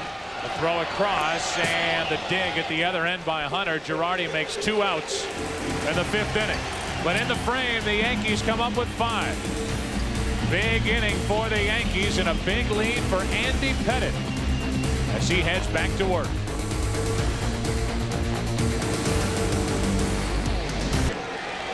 Well, there's Andy Pettitte back to work in the 6th inning. 8-3 now, the Yankees lead. And here's Andy Pettitte. A little frustrated after that last inning in which he allowed 3 runs on the 3-run shot by Gerald Williams. But again, to go back, the defensive plays of Knobloch on the fake and then Brocious on the play at the plate kept it a tie game, and the Yankees just came up with 5. One of the runs driven in by Ricky Leday, who's still in the game and now in left field, taking over for Curtis. Lopez takes a ball. Well, if Andy Pettitte, Tim, has something to prove here today, either to himself or to the Yankees or to scouts representing other major league teams, this is an important inning for the left-hander. I agree with you. Even if the Yankees win the game and Pettitte has a rough 6th inning, then it could be deemed a bad outing. If, however, he gets through the 6th without Atlanta scoring, a good outing. Keeping the ball down, and he's 1-2 on Javi Lopez. This will probably be his last inning. I would imagine Joe Torre, with the weather, the heat, the accelerated pitches he's thrown the last 2 innings, will take him out in the 7th. We'll see. 2 balls, 2 strikes. Yankee bullpen is silent at the moment. 2-2. Jammed him, and Jeter has time to his left with Lopez running. Bad throw and out at first. Lopez doesn't argue, and that's Manto coming off the bag and getting the tag on the back of Javi Lopez. It's time for today's American General Season to Remember question. Prior to 1991, what year did the Braves win their last division title? Those in Atlanta are screaming out the answer to a question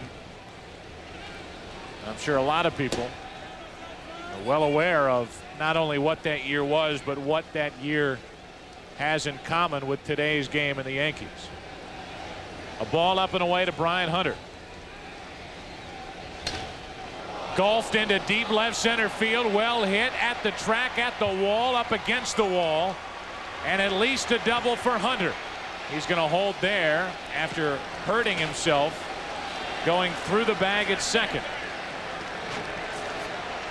Brian Hunter is hurt right before the last stride going into second base. He was looking at the ball, and a lot of times when a runner watches the ball and then tries to pick up the bag, he doesn't know where the bag is. See him watch the ball, watch the ball, watch the ball, picked up the bag, boom, the bag's on top of him, and I think he sprained that left foot.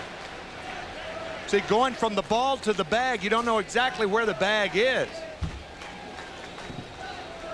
Or perhaps in trying to stop once he goes by the bag. First of all, he missed the bag. Yeah, I think it was a couple of strides before he got to the bag that left ankle went out on him. I believe it's his ankle. He's already got an air cast on that left ankle. And you watch it in slow motion. Hunter had to put the brakes on after missing the second base bag. Any thoughts of a triple? With his conscience, they went out the window. And thankfully, Hunter is all right and able to continue. Yeah, with the play in front of him, you have to pick up the bag a little quicker. Otherwise, something like that could happen. Now Eddie Perez takes a ball up and away. So here is further trouble for Andy Pettitte. A one-out double by Hunter. But he has the bottom 2 in the order with which to deal.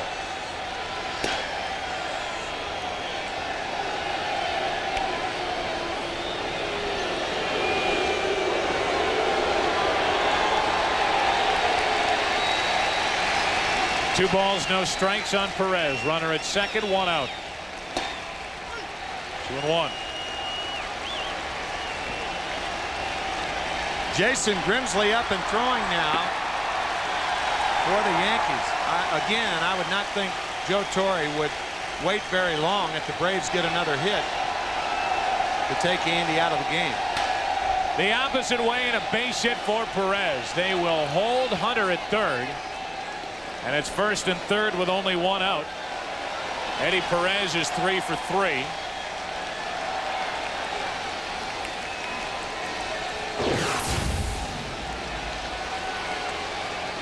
Brian Hunter with that sore left ankle, and with the Braves trailing by 5, no way you send him here. Ned Yost, the third base coach, making the standard play of holding him up. Now Mel Stottlemyre out to do the same thing that Leo Mazzoni did in the top half of this inning. And the only reason, in my opinion, that Andy's still in the game is because Ozzie Guillen will be the next batter. So now Pettit's numbers don't look all that great. 5 1/3 innings, 9 hits, struck out only a couple. He's walked 2. I think this is his last man one way or the other. You got Gerald Williams, who had a 3-run homer against him the last time up. Mel Stottlemyre sent out there to give Grimsley a chance to warm up, and I think one way or the other, Ozzie Guillen's his last batter. Grimsley getting ready. First and third, one out for Guillen. 0 for 1 plus a sacrifice bunt. And a good fastball from Pettit, strike 1. It's self-serving either way you cut it for the Yankees to get Pettit through this inning if you can. If you are trying to trade him, 6 innings looks a lot better than 5+. And if they're going to keep him, it would be a nice little boost of confidence for a guy who has struggled. He's got a 5-run lead. You would think a guy with Pettit's talent would pitch with that lead and at least get through 6. But the bottom of the order is hurting him here as Guillen pokes it foul down the left field line, just foul. And they count 1-2.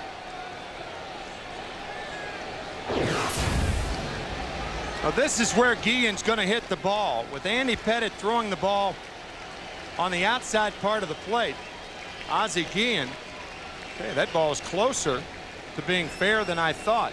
I think the Yankee outfield should come in and move over toward the left field line a little bit more because of that swing and the chance of him hitting it to left field. Guillen strikes out, and a big out for Pettit. And we'll see if they stick with him. They will not. Tim, you called it, last hitter either way. Pettit could do nothing more than get the strikeout there, but they have seen enough. And Pettit mumbling to himself as Joe Torre comes to the mound. Well, with the pitching change comes a hitter change. We'll tell you about that in a moment, but right now we highlight Jason Grimsley and his numbers here in 1999. He has done a terrific job for Joe Torre and the Yankees, and for himself, I might add. But as he warms up, Tim, he is not going to be dealing with Gerald Williams. No. It's a confrontation with Ryan Klesko. Last night, 4 hits and 2 home runs, both off curveballs and both off Orlando Hernandez. The first one a solo shot, and then with one on, one-handing a ball out of here.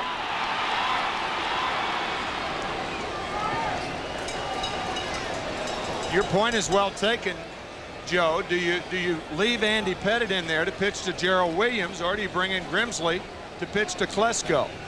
I think there's a slight edge in having a fresh arm pitch to a hitter off the bench. Slight edge. Big swing by Klesko off the bench, strike 1. Especially considering the fact that Gerald Williams hit a 3-run home run his last time up. Also poked a double down the right field line. There's not a lot of room for error with Andy Pettit facing Gerald Williams. Klesko with first and third, 2 out. 1 ball, 1 strike from Grimsley. Brian Hunter, the runner at third. Eddie Perez, 3 hits today on at first. 8-3, the Yankees lead here in the 6th.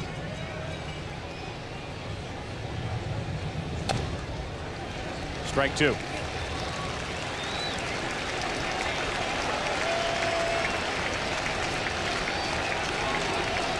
Brett Boone hoping to have a chance here in the 6th inning. He's on deck.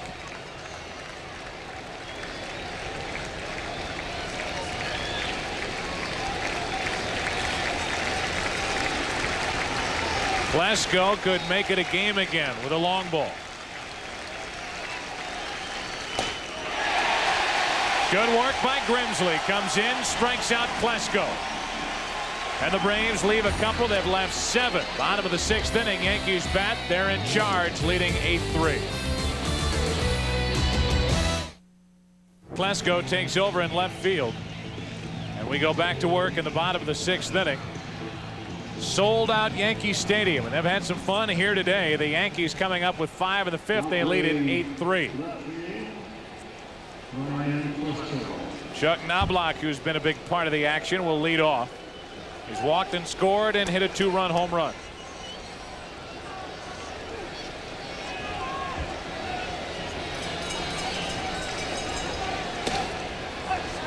And a high fastball from Springer. Perez couldn't go 5. Odalis Perez. Andy Pettit could not go 6. A 1-0. High again, 2-0.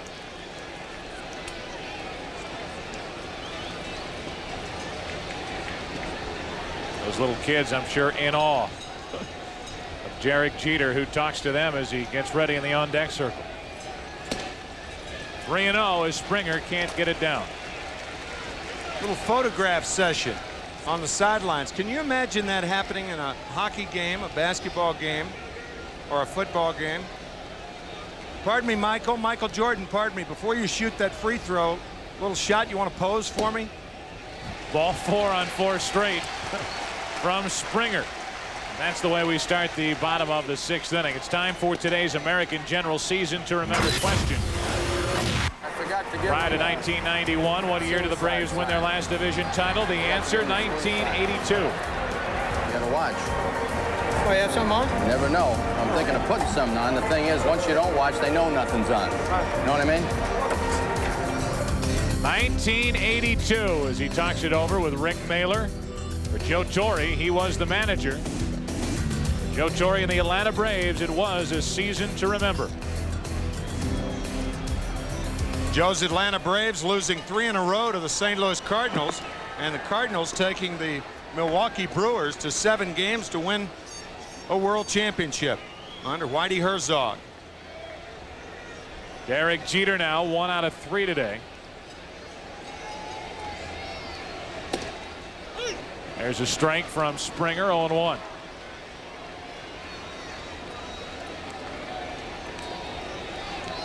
It's been only 3 games all year in which Derek Jeter has failed to reach base. He's been on today. An RBI single his last time. Runner goes, swing and a miss, throw down, safe, and a steal for Chuck Knobloch. His 17th of the year.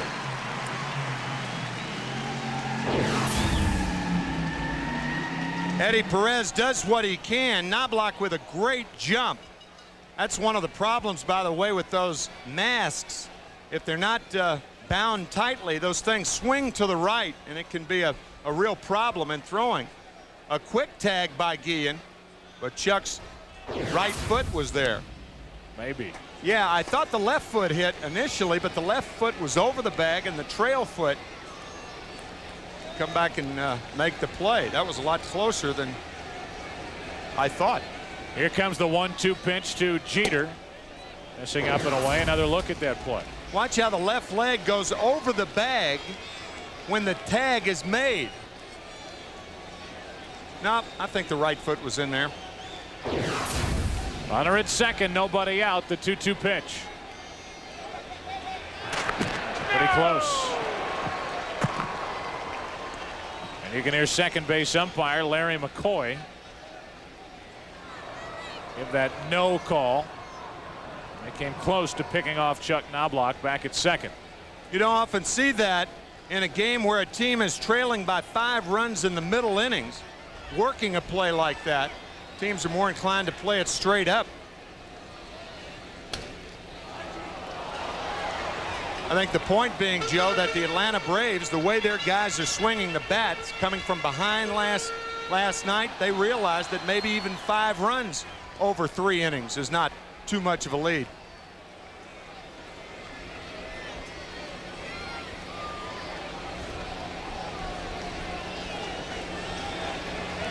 Again, the 2-2 pitch to Jeter. Blew a fastball by him, one away. A walk, a steal, now a strikeout. He did not advance the runner. One away with O'Neill coming up. Good fastball from Russ Springer. Good spot.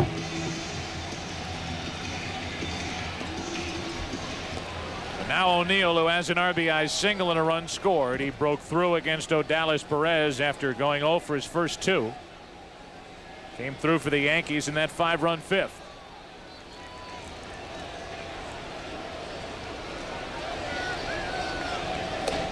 Decent numbers for O'Neill, but off last year's pace. He hit 24 home runs and knocked in 116 runs in 1998.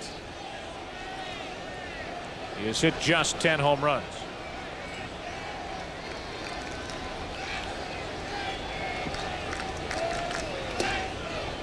Oh, and 2 in a hurry from Springer.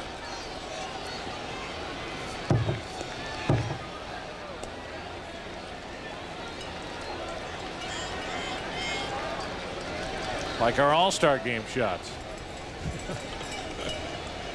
People with their personal memories of being at a big league ballpark. The 0-2 pitch to O'Neill. Guy's actually filming that for Sean Casey. 1 ball, 2 strikes on Paul O'Neill. Instead of Barry Larkin, right? Yes.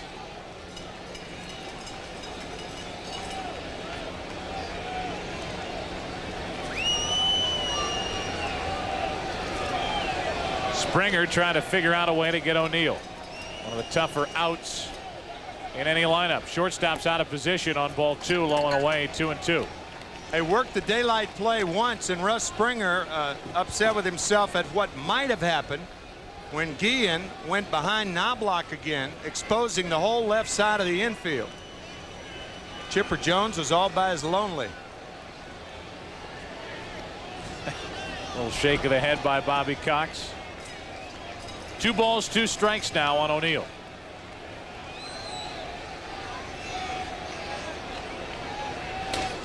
Down the right field line into the corner. That's another hit for O'Neill. In to score Knobloch. Down to second, Paul O'Neill. Safe with a double. It's 9-3 Yankees here in the 6th.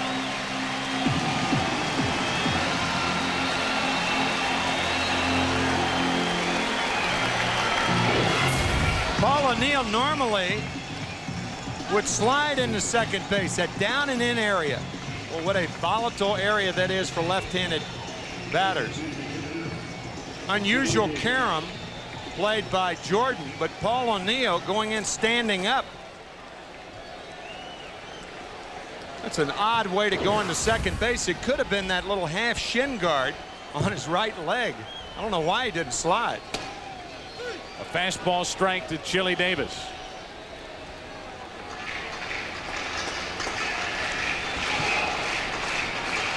Davis has a double today. He scored a run.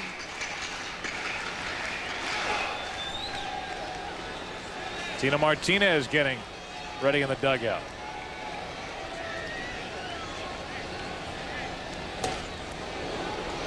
Late swing by Davis on that 94-mile-per-hour fastball from Springer. 0-2.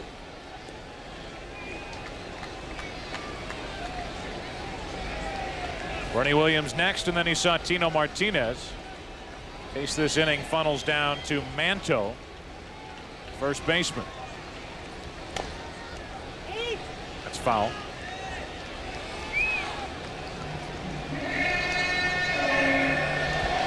Solid production for the Yankees with runners in scoring position. They have done it today against Perez and Springer. It's a hot day-o. You can hear Harry Belafonte in the background. Out of nowhere here at Yankee Stadium, you hear that day-o occasionally. On 0-2. Chased a high, hard one. Chili Davis is gone. 2 out. 2 strikeouts in the inning for Springer. Good high heat by Springer here. We talked about movies today. We might as well talk about that's almost the 30th anniversary of that album by Harry Belafonte at Carnegie Hall, 1961. Day-o, Matilda, et al. 2 on, 2 out. Bernie Williams getting his second consecutive intentional walk.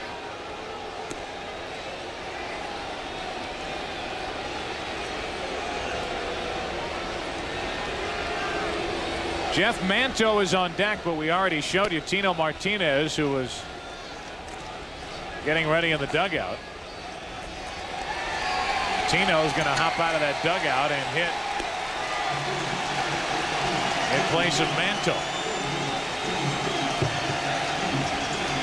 So Manto still hitless as a Yankee, 0 for 2 today plus a walk, will give way to Tino Martinez.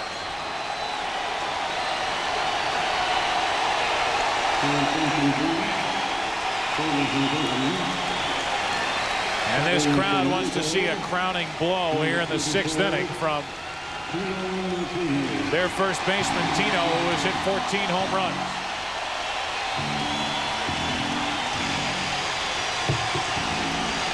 Joe Torre's not taking anything for granted here, leading 9-3. He brings Manto back, and instead of a full day off for Tino Martinez, here he is in the 6th inning on a hot day.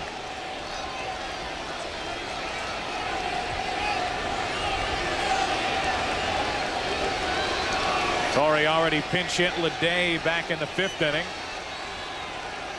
And he calls on Tino Martinez in the 6th, and a ball from Springer. Remember the Pine Tar game here at Yankee Stadium? George Brett with a 3-run home run. If this were back in the early 80s, Tino Martinez, if he put a ball in play, would be called out for too much Pine Tar. Popped up to the left side. Nobody sees it. The Braves hope that Klesko does. He tracks it and puts it away. Chipper Jones, Ozzie Guillen had no idea where that ball was. The Yankees come up with another. Lead by 6. Back after this from your local Fox station. Grimsley trot back out there and get ready for another inning. He would get a save if he can finish off this 9th, maintain the lead. He took over back in the 6th. Finished off the 6th inning, the 7th, the 8th, and now trying the 9th and getting one past Klesko for strike 1. Klesko's second at bat. He pinch hit for Gerald Williams back in the 6th inning. First hitter that Grimsley faced, and he struck him out.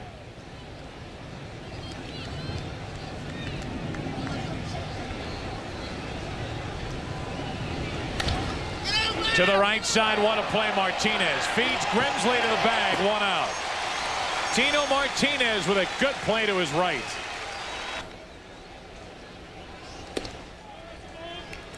And he deals a fastball, I guess, high for ball 1.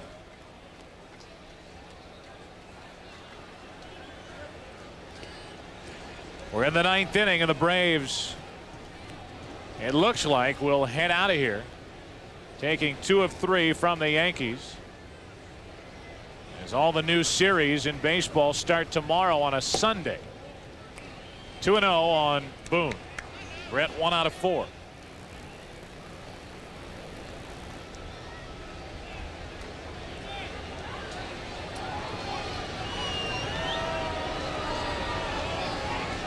Two balls, no strikes, 1 out, nobody on. And a ground ball to Brocious. He's made a couple of good plays. A bobble, a high throw, and safe is Boone at first. You can still see Knobloch guiding that throw to second base, and any chance of a game-ending double play went out the window when Knobloch goosed it over to second. Yeah, because they... What would you say, Tim, about the start of Andy Pettitte as he lasts 5 2/3? Not overwhelming, but not poor by any stretch of the imagination. Well, yeah, he got a W under his belt. You build from there. The fair outing. A little better than fair. Anytime you win a game, it's a little better than fair. He had lost 2 consecutive Yankee Stadium starts before today. Here's the 2-2 to Jordan. A pop-up on the infield should end it. Tino Martinez wants it, has it. And the Yankees get a much-needed win here at home over the Atlanta Braves. Still, I know you believe the Braves are headed in the right direction. The Yankees trying to answer a lot of questions around here. Yeah, they really are. The Atlanta Braves, that ascending graphic, as Joe Torre telling Glenn Hubbard and Brian Jordan, whom Joe managed with the Cardinals, good luck for the rest of the season. But could these two teams meet in postseason? Absolutely. Our thanks to Steve Horn assisting here in the booth, our editorial consultant. For Michael Bi-Coastal Weissman, Bill Webb, our director, Aaron Stoikov, Mitch Reagan, cast of 10s helping to bring you this game from Yankee Stadium. For Tim McCarver, I'm Joe Buck. So long from the Bronx. Final score, the Yankees win it 11-4 over Atlanta. Chris Myers will be along in the Fox Television Center with some final thoughts after these messages. Good night.